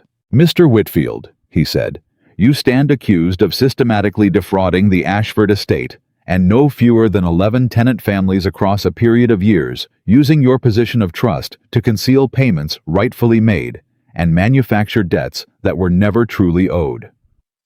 The evidence before this court is extensive, methodically documented, and now corroborated by a threat you appear to have made against the very witness who uncovered it. Do you have anything to say in your own defense? Whitfield sat in silence for a long moment, and Charlotte watched 30 years of careful, patient deception crumble across his face. In real time, watched him understand finally and completely that there was no smooth explanation left to offer, no charm, left to deploy, no threat left to make that could undo what had already been laid bare before the entire county.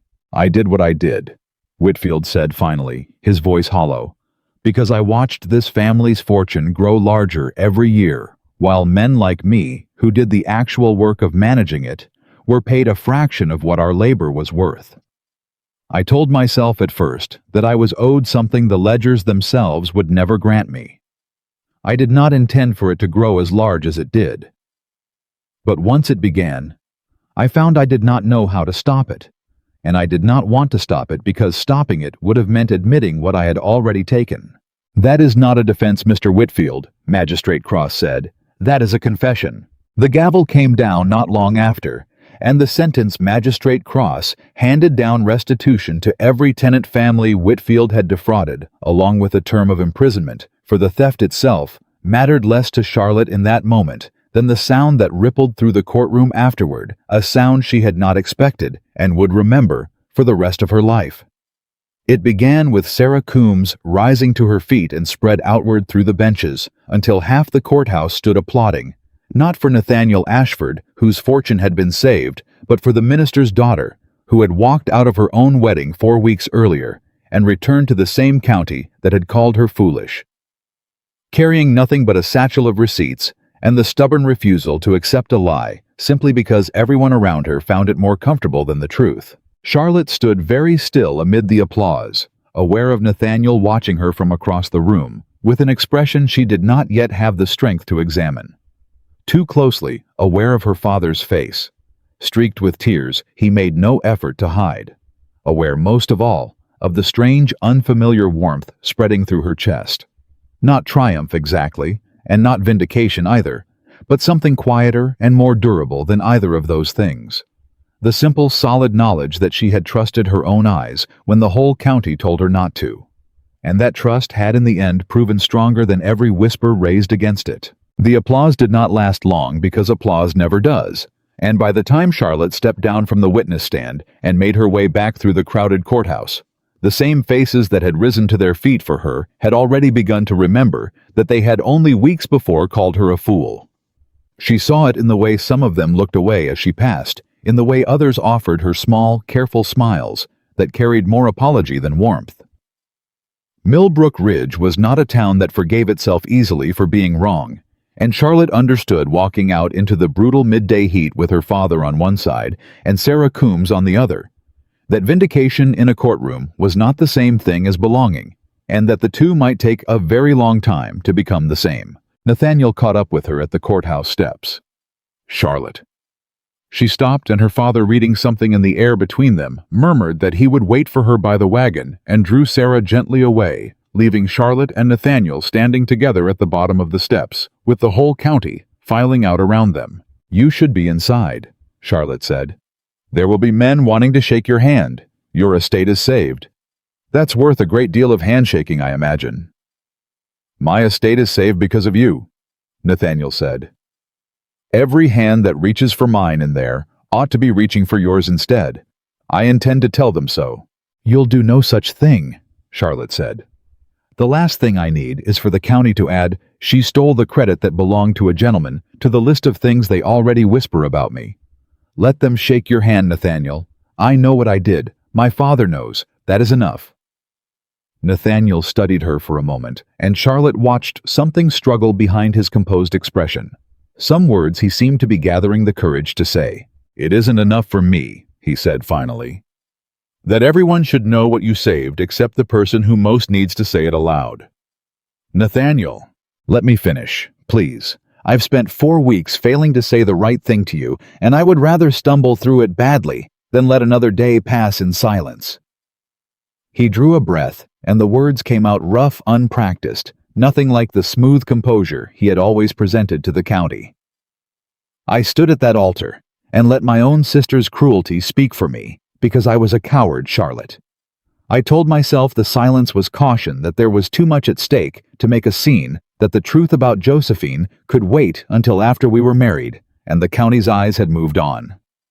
I told myself 100 comfortable lies that morning, and every single one of them was really just fear wearing a more respectable coat. Charlotte said nothing, letting him speak, because she had waited a long time to hear something like honesty from him, and did not intend to interrupt it. "I wanted a wife who would make my life easier," Nathaniel said. "That is the shameful truth of it. I looked at you, and I saw someone kind and steady and clever enough to run a household. And I thought, here is a woman who will smooth the rough places in my life without ever asking me to become a better man. I did not understand until I watched you walk out of that church that I had it exactly backward. I should not have wanted a woman who made my life easier. I should have wanted a woman whose voice made me better. And it took losing you to understand that the woman who made my life easier and the woman whose voice made me better were never going to be the same person, and that I had been reaching for the lesser of the two my whole life." The words landed somewhere deep in Charlotte's chest, and she was surprised by how much they cost her to hear how much she had wanted, without ever admitting it to herself, to hear something exactly like them. But she had learned a great deal in 4 weeks about the difference between what a person wanted to hear and what they ought to trust. And she was not about to unlearn it now, simply because a man had finally found the right words. "Those are fine words, Nathaniel," she said quietly. "Finer than any you managed at the altar. But words are cheap, and you, of all men, should understand that by now. You built 4 months of courtship on a comfortable lie about your past. You let your sister humiliate me rather than speak a single true sentence when it mattered most. I am glad you understand now what you got wrong. But understanding a thing and being changed by it are not the same, and I have spent too much of my life watching men be forgiven for the first while never troubling themselves with the second." Nathaniel absorbed this without flinching, which surprised her. The old Nathaniel, she thought, might have argued, might have offered more words, might have tried to talk his way past her caution, the way he had tried to talk his way past her questions at the altar. This Nathaniel only nodded slowly. "You're right," he said. "You're entirely right, and I have no argument to offer against it because there is none. I am not asking you to forgive me today, Charlotte. I am not asking you to trust me today. I am only asking whether there is any road, however long, however slow, that might lead you to consider it, not because I've said the right words, but because of what I do in the days that come after saying them." Charlotte was quiet for a long moment. Around them, the courthouse crowd had thinned, the last stragglers making their way toward wagons and horses, and the summer heat pressed down on the two of them where they stood. "Trust is not returned because someone asks for it," she said finally. "It is rebuilt by every choice a person makes afterward, one at a time, when they think no one is counting. I am not going to promise you a road today, Nathaniel. But I am not going to close one either. What happens next depends entirely on you, and on whether the man who spoke just now is the man who shows up every day for the rest of the summer, or whether he was only a fine speech given on a courthouse step when you needed one." It was not forgiveness. It was not even the promise of forgiveness. But it was more than she had intended to give him when she walked down those steps, and she watched Nathaniel understand exactly how much it had cost her to give even that. "That's more than I have any right to," he said quietly. "I'll take it, and I'll try to be worthy of it. That's all I can promise." "Then we understand each other," Charlotte said, and turned to walk toward the wagon where her father waited. The days that followed the hearing were strange ones for Charlotte, unmoored from the shape her life had held before the wedding, and not yet settled into whatever shape it would take after. The Tennant families Whitfield had defrauded began slowly to receive their restitution, and Charlotte found herself drawn deeper into the work of untangling the estate's accounts than she had ever expected, because it turned out that undoing 30 years of careful theft was far more complicated than simply proving it had happened. Nathaniel asked her to stay on formally to manage the reconstruction of the estate's records, and offered her a wage for the work that made her father's eyebrows climb toward his hairline when she told him the figure. "He's paying you a man's wage," her father said. "More than a man's wage, for that matter. There will be talk." "There is always talk, Papa," Charlotte said. "At least this time they'll be talking about a woman being paid honestly for honest work instead of a woman being pitied for a wedding that went wrong. I find I prefer the first kind of talk considerably." But the talk, when it came, carried a note Charlotte had not fully anticipated, because it was one thing for the county to applaud a woman who had exposed a thief in a single dramatic afternoon in a courthouse, and quite another for them to watch that same woman ride out to Ashford House morning after morning to sit at a desk doing work they had always understood to belong to men. The applause of the courtroom curdled in some corners of Millbrook Ridge into something more suspicious, and Charlotte began to hear a new kind of whisper following her. Not that she was foolish this time, but that she was ambitious. Unnatural, a woman who had gotten a taste of standing above her station and had decided she liked it too well to return to where she belonged. She might have borne even that in silence, the way she had borne the whispers after the wedding, if the trouble had ended there. But it did not end there, because Josephine Vale, who had vanished from the county in the immediate aftermath of the hearing, returned to Millbrook Ridge 3 weeks later, and she did not return alone. Charlotte first heard of it from Sarah Coombs, who came to Ashford House itself to deliver the news, breathless and grim. "She's back," Sarah said. "Josephine Vale. And she's telling anyone who'll listen that she has proof Nathaniel promised to marry her years ago and that he broke a formal engagement to court you instead. She's saying you knew about it. She's saying you set your cap at a man you knew was already spoken for, and that the whole business with Whitfield was arranged between you and Nathaniel to make yourselves out as heroes and cover up how the two of you treated her." Charlotte set down her pen very slowly, feeling something cold move through her chest. "That's a considerable pile of lies, even for a woman like Josephine Vale. It's a considerable pile of lies that people are listening to," Sarah said, "because it's more interesting than the truth, and because half this county is still looking for a reason to believe the worst about a minister's daughter who got above herself. You've made yourself a great many admirers these past weeks, Charlotte, but you've made a few enemies too, and Josephine Vale has just handed every one of them a story they'd rather believe than the one that makes you a hero." Charlotte found Nathaniel in the estate office an hour later and laid the news before him without preamble, watching his face carefully as she spoke, because there was a question buried in Josephine's lies that she needed answered plainly before she decided how much of the rest to fear. "Was there ever a formal engagement between you and Josephine Vale?" she asked. "Not a courtship, not an understanding. A formal spoken engagement that she could claim you broke to court me. I need the truth, Nathaniel, the whole of it, and I need it now, because if you give me anything less than the complete truth, this time I will walk out of this house and I will not come back. And no explanation you offer afterward will bring me through that door again." Nathaniel met her eyes without looking away, and Charlotte watched him understand exactly what was being asked of him, and exactly what it would cost him to answer with anything but complete honesty. "There was an understanding," he said slowly. "Not a formal engagement. Nothing spoken before witnesses, nothing that would hold in any court. But an understanding, yes, of the kind that grows up between two families who have done business together for years and assume without ever quite saying it aloud that a marriage will one day tie their interests together more permanently. Josephine's family wanted it. My father, in his last years, half encouraged it because it would have joined our grain contracts with theirs in a way that suited the estate. Josephine wanted it, I think, less out of any affection for me than out of the same hunger for standing that has driven every choice she has ever made. And you, I let it drift." Nathaniel admitted, and there was shame in his voice now, but no evasion. "I did not want it, but I did not have the courage to say so plainly, and so I let it hang in the air unspoken for years, letting Josephine and her family believe one thing while I believed another.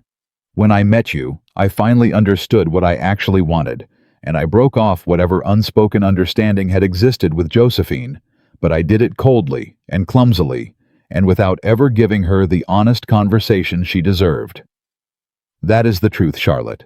I did not break a formal engagement because there was never one to break. But I did treat Josephine Vale carelessly, and I gave her genuine cause for grievance, even if the grievance she is now spreading through the county is dressed up in far more than the truth would support." Charlotte absorbed this in silence, turning it over, testing it for the seams and folds where she had learned to look for hidden lies. But it held. It was ugly, and it did him no credit, and that was precisely why she believed it. Because a man still trying to protect himself would not have confessed to treating a woman carelessly, would not have handed her a grievance he could have easily denied. "Thank you," she said finally, "for telling me the truth, all of it this time without waiting for a congregation to force it out of you. It's the least I owe you." Nathaniel said. "It's the least I've owed you from the start."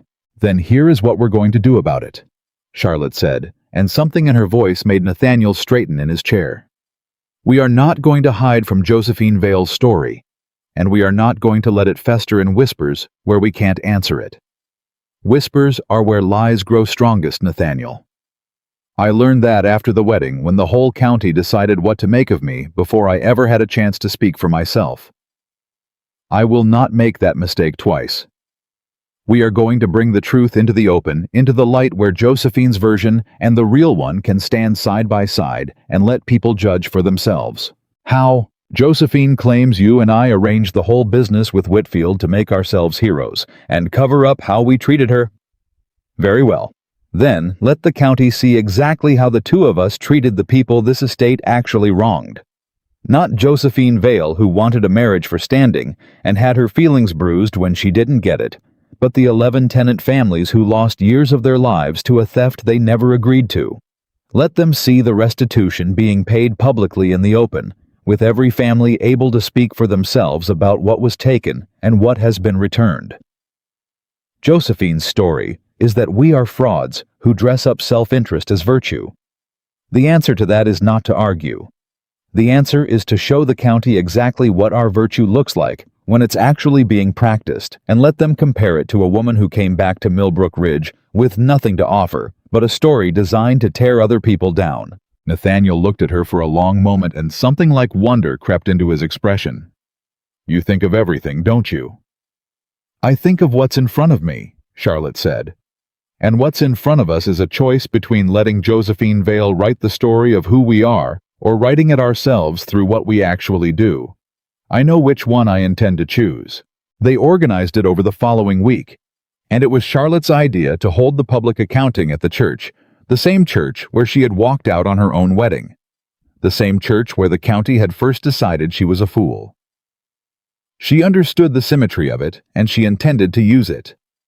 If Millbrook Ridge was going to write the final chapter of her story, she would at least make sure they wrote it in the same building where they had written the first, so that no one could pretend the two Charlottes were different women, the foolish bride and the vindicated woman.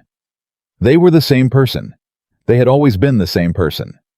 The only thing that had changed was whether the county was willing to see her clearly. The morning of the public accounting, the church filled even more completely than it had for the wedding, because a county that loves a scandal loves its resolution nearly as much, and word had spread that both the truth and Josephine Vale's version of it would finally stand in the same room.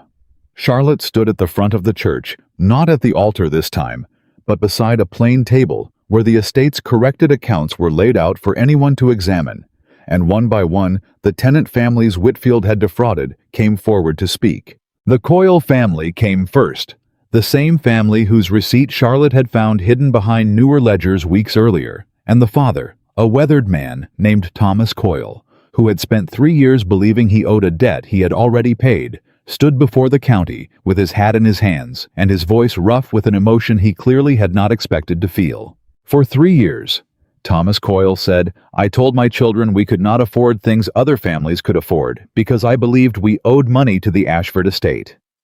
I worked my land near to death trying to pay back a debt that never existed. My wife took in washing. My oldest boy went to work in the mill at 12 years old instead of staying in school because I believed we owed money that we did not owe."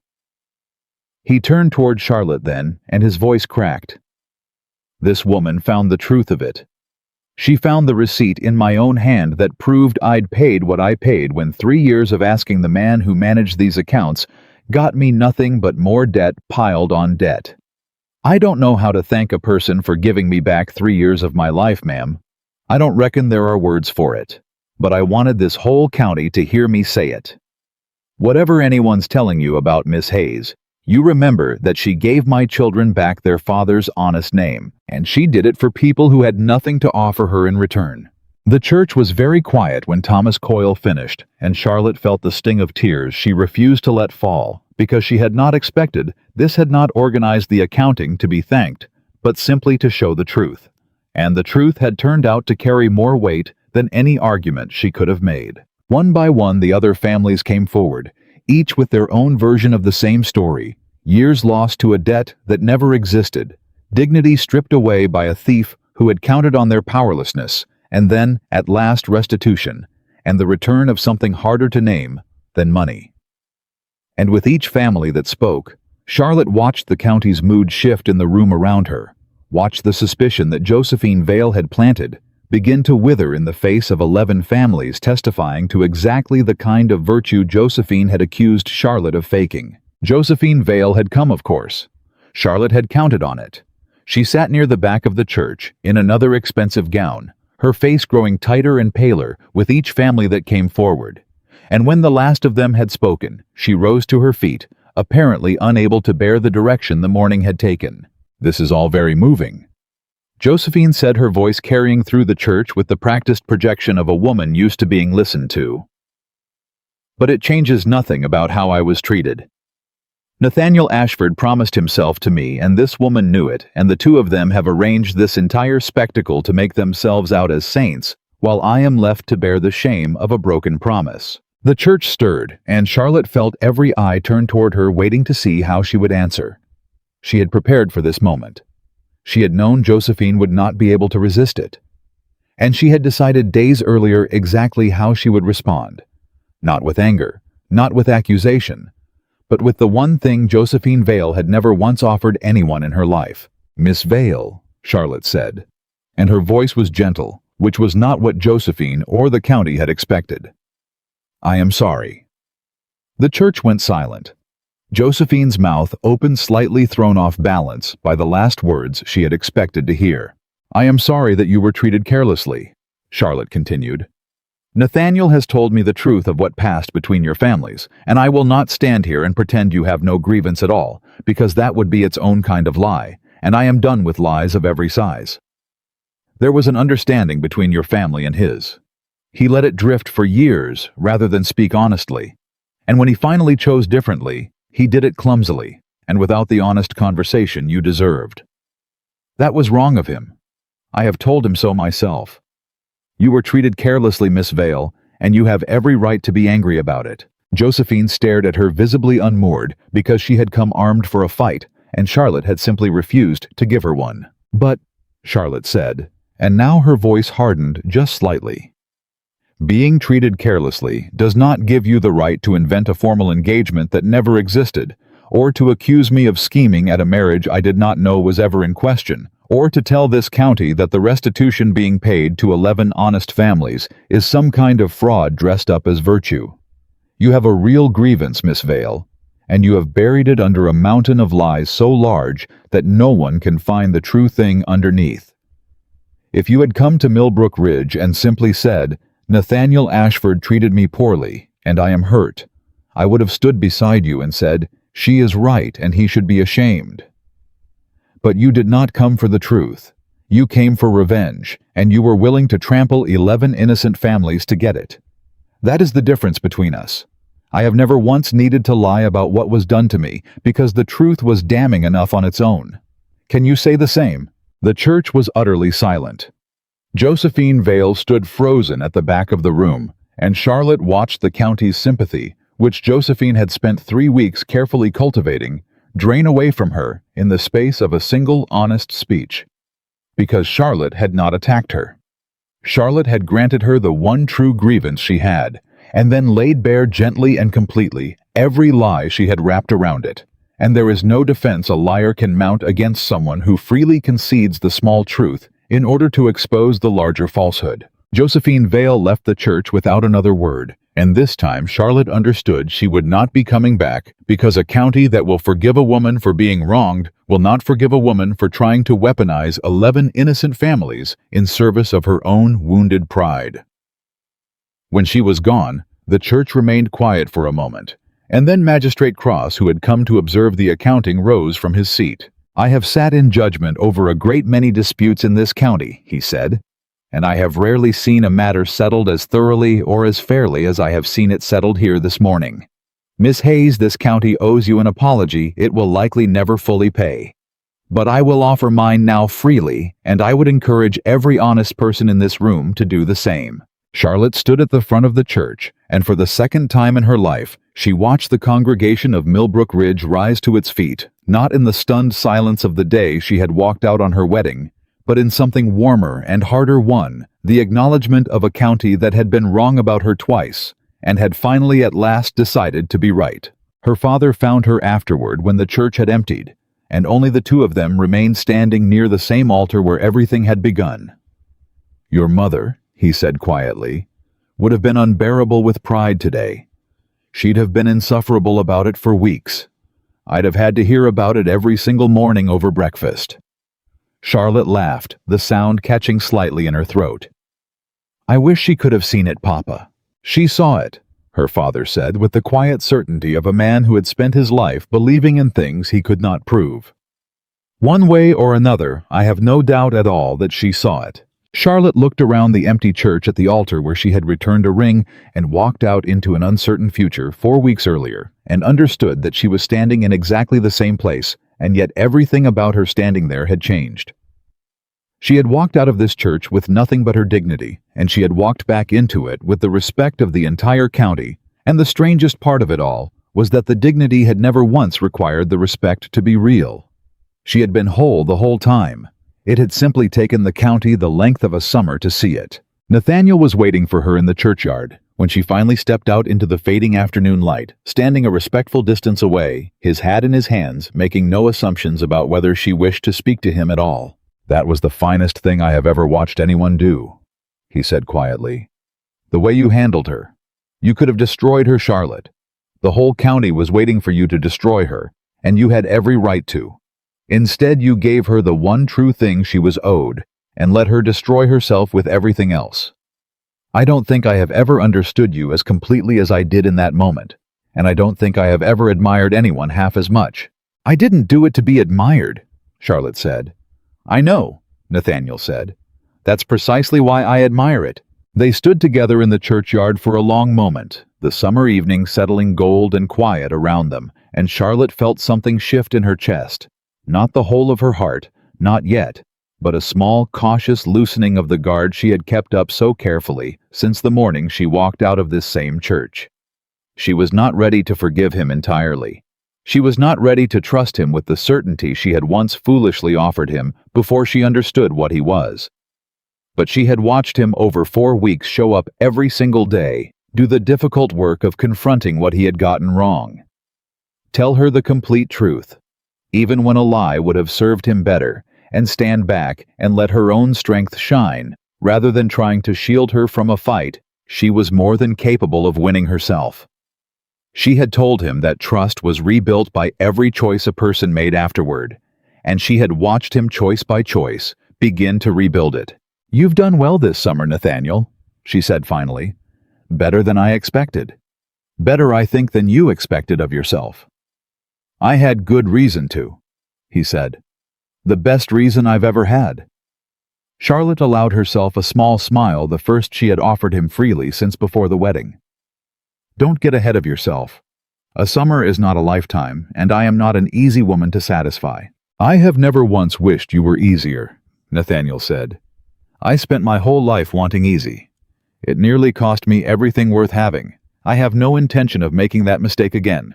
They walked out of the churchyard together as the sun sank lower over the Virginia fields, not as a couple, not yet, and perhaps not for some time to come, but as two people who had finally, after a long and difficult summer, come to see each other clearly.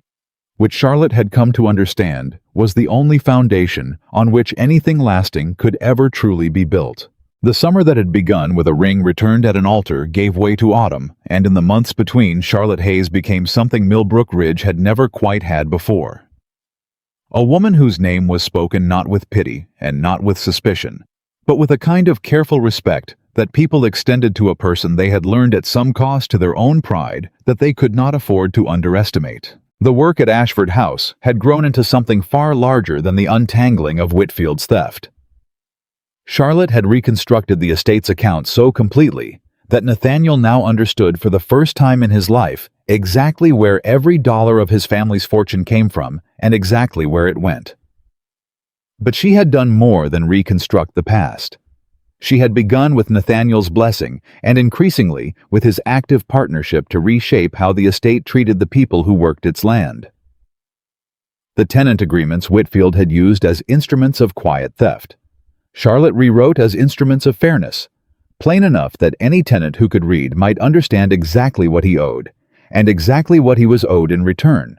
And for those who could not read, she instituted a practice of reading each agreement aloud before witnesses, so that no man would ever again find himself buried under a debt he could not verify.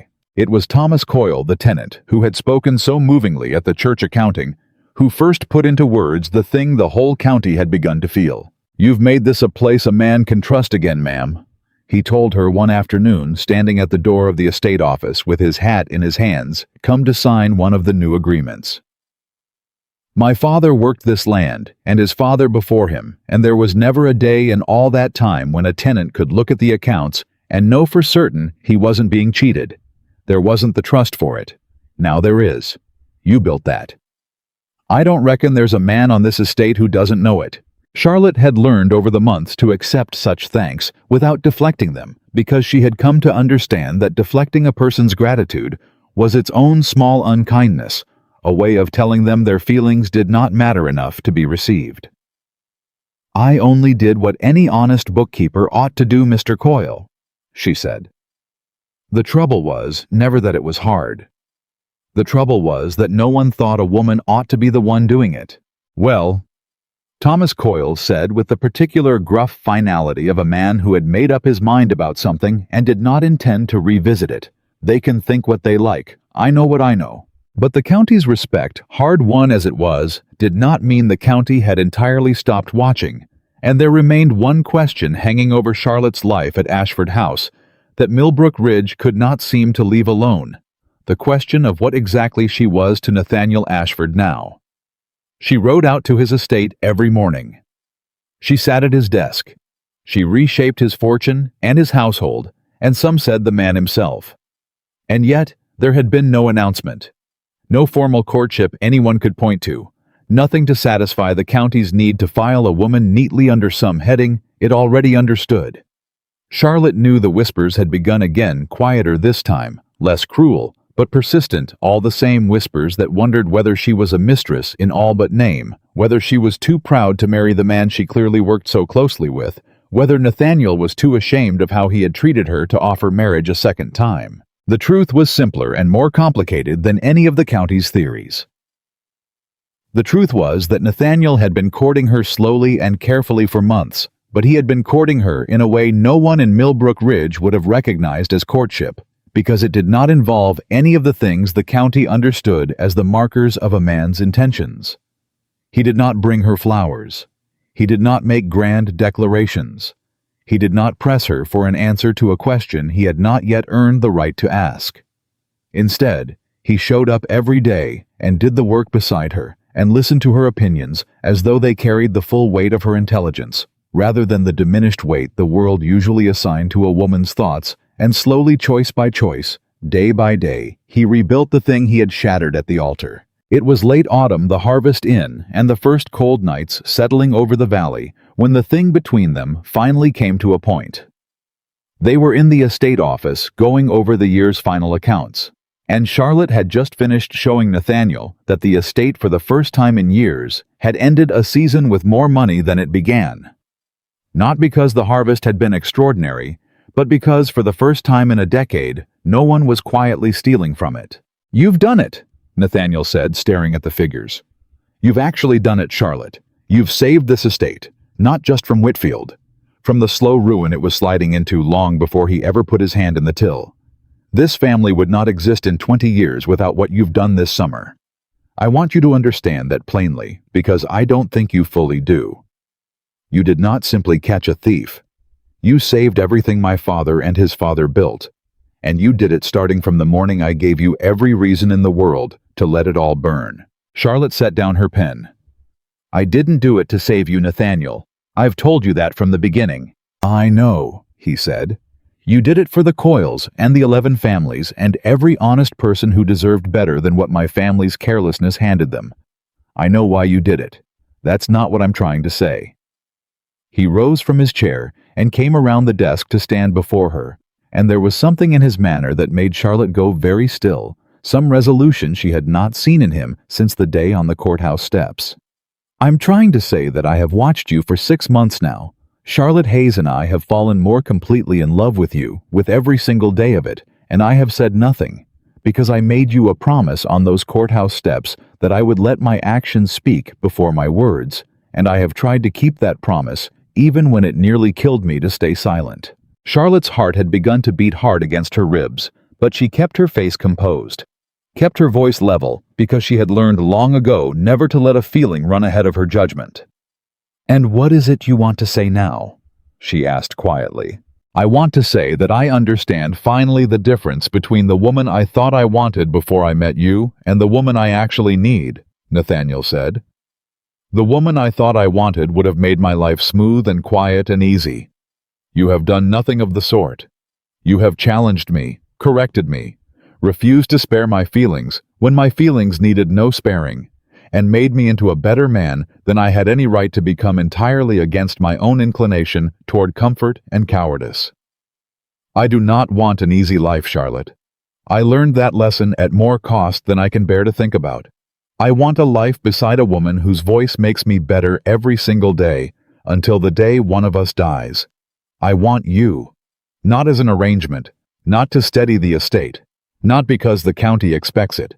I want you because I have finally understood that you are the finest person I have ever known, and I would be a fool of the worst kind to let another day pass without asking whether you might someday be willing to have me." The office was very quiet. Charlotte looked at him for a long moment, this man who had humiliated her at an altar and then spent 6 months learning slowly and painfully how to be worthy of the woman he had wronged.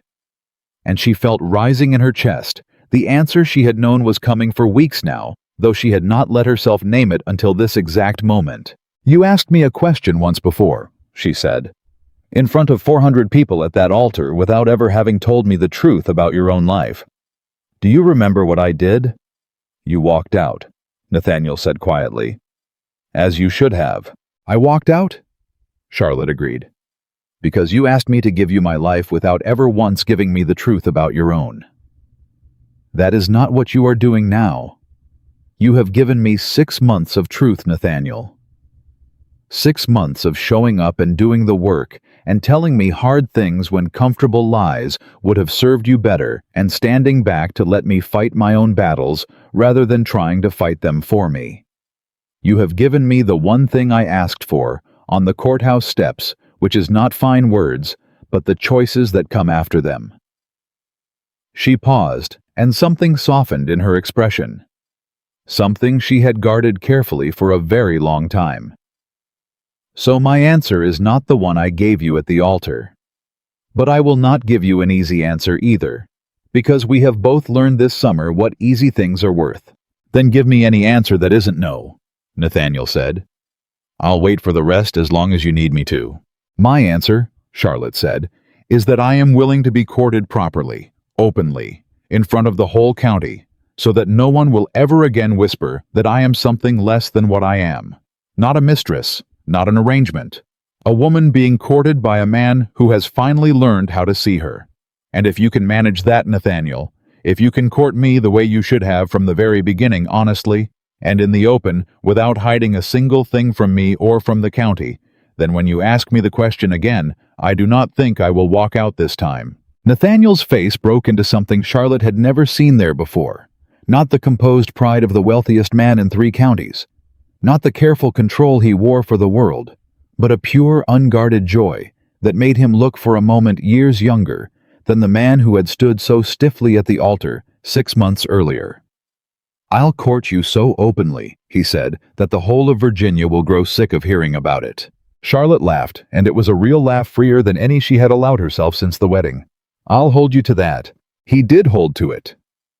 Through the autumn and into the winter, Nathaniel Ashford courted Charlotte Hayes in a manner so scrupulously open that even the county's most determined gossips found nothing to whisper about, because there was nothing hidden left to whisper over.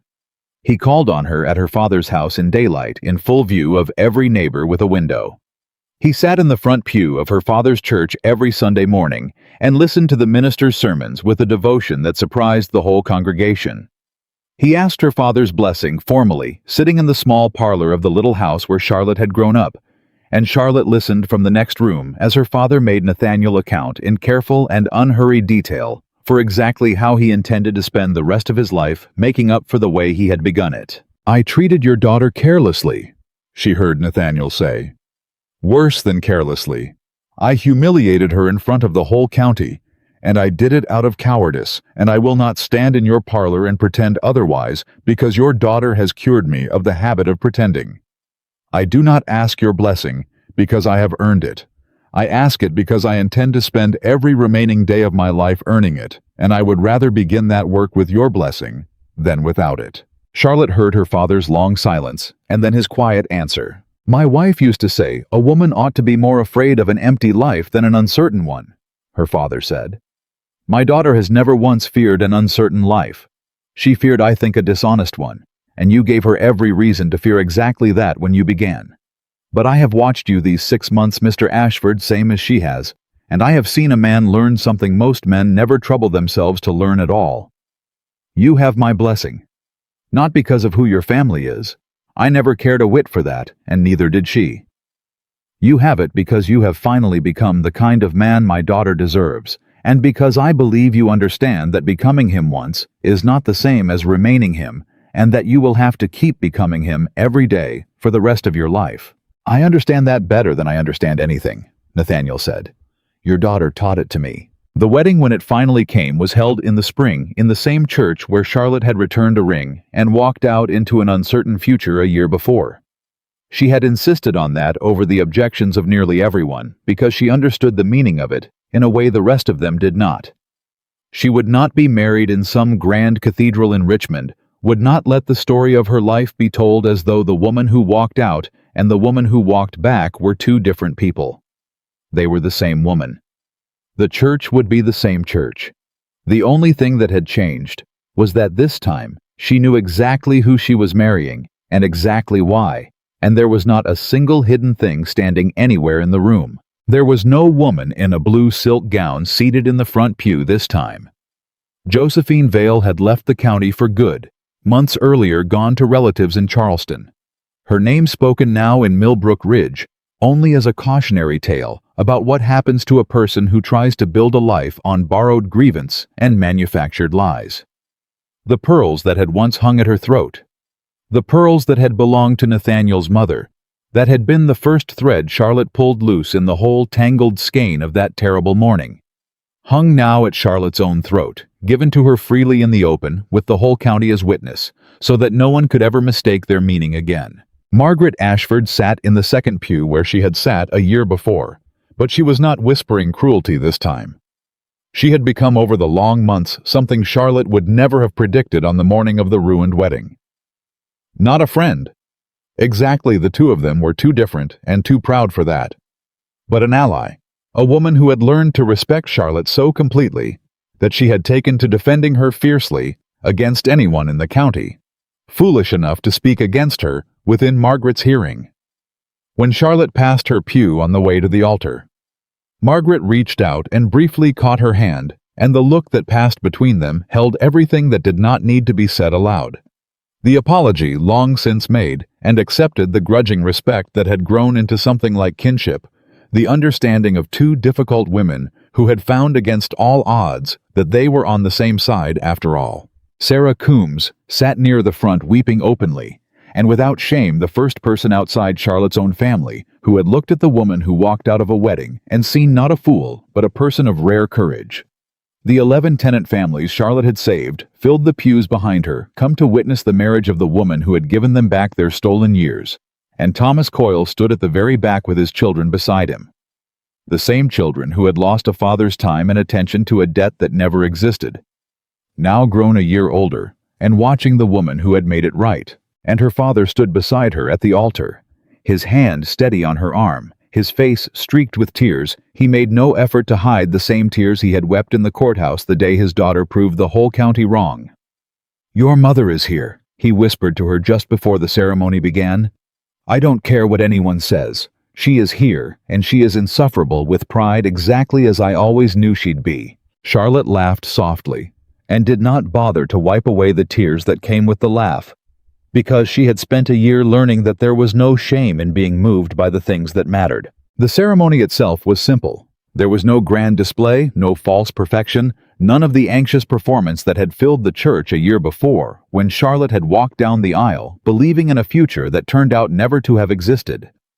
This time she knew exactly what she was walking toward, and she walked toward it with her head high and her eyes clear, and not a single doubt anywhere in her heart. When the minister asked whether she would take Nathaniel Ashford as her husband, Charlotte did not hesitate, and she did not lower her voice, and she made certain every soul in that church heard her answer plainly. "I will," she said. And when Nathaniel placed the ring on her finger, not the ring she had returned to him at this same altar a year before, but a new ring chosen together plainer than the first, because Charlotte had told him she had no use for grand things, and every use for honest ones, it fit perfectly. She had noticed that the first ring never quite fit all those months ago, had felt it slip when her hands were cold, and had not understood then that it was telling her something. This ring did not slip.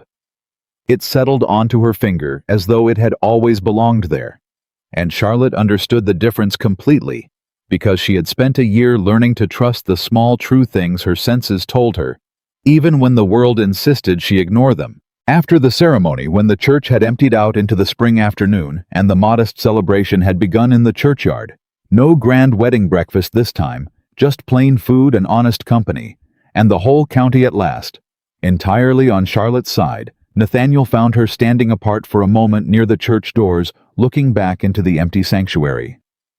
"What are you thinking?" he asked. "I'm thinking," Charlotte said slowly, "about the woman who walked out of that church a year ago, with nothing but a borrowed dress and her own dignity, and how certain she was that morning that she had just thrown away every good thing her life might have held."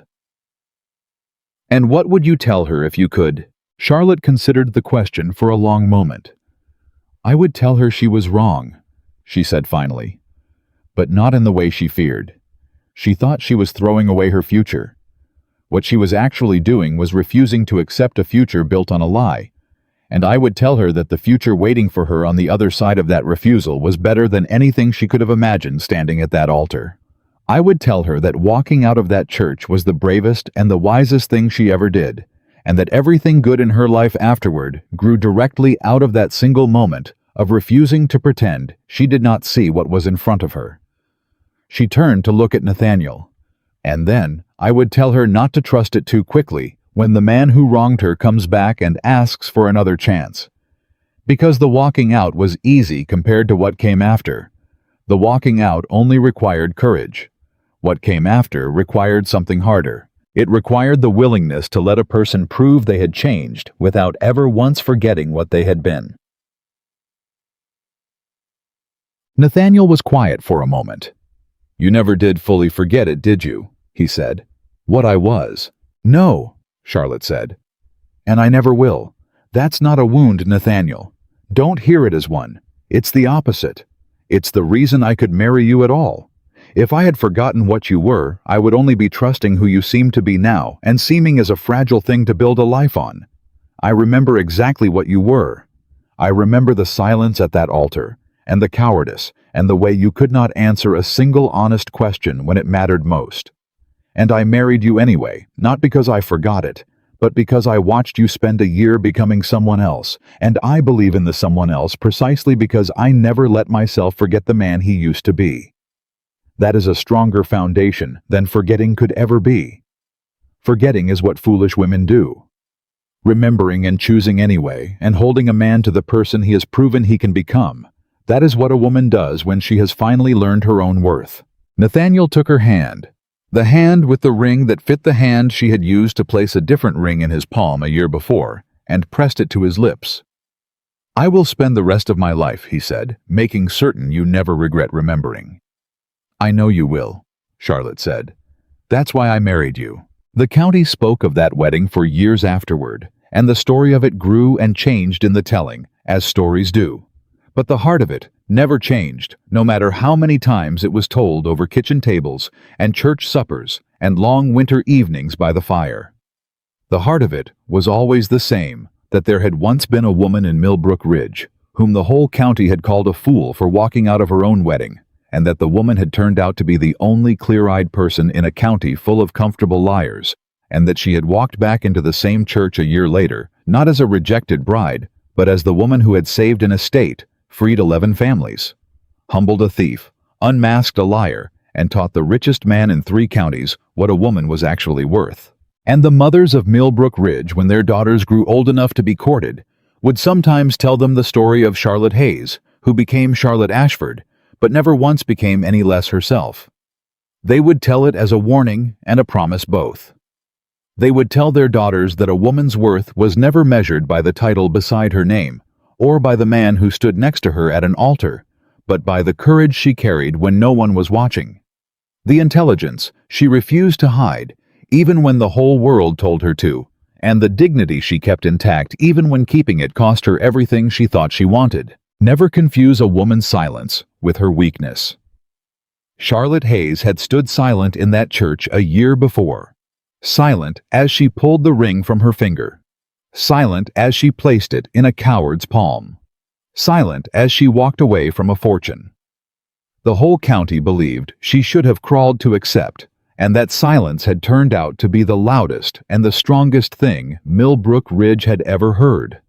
The quietest woman in that church had proven to be the only one strong enough to change everything, and change it she had so completely and so permanently that the county was never quite the same again. The woman who walked away from the altar became the woman who changed an entire household, an entire estate, and an entire county's understanding of what a woman was worth.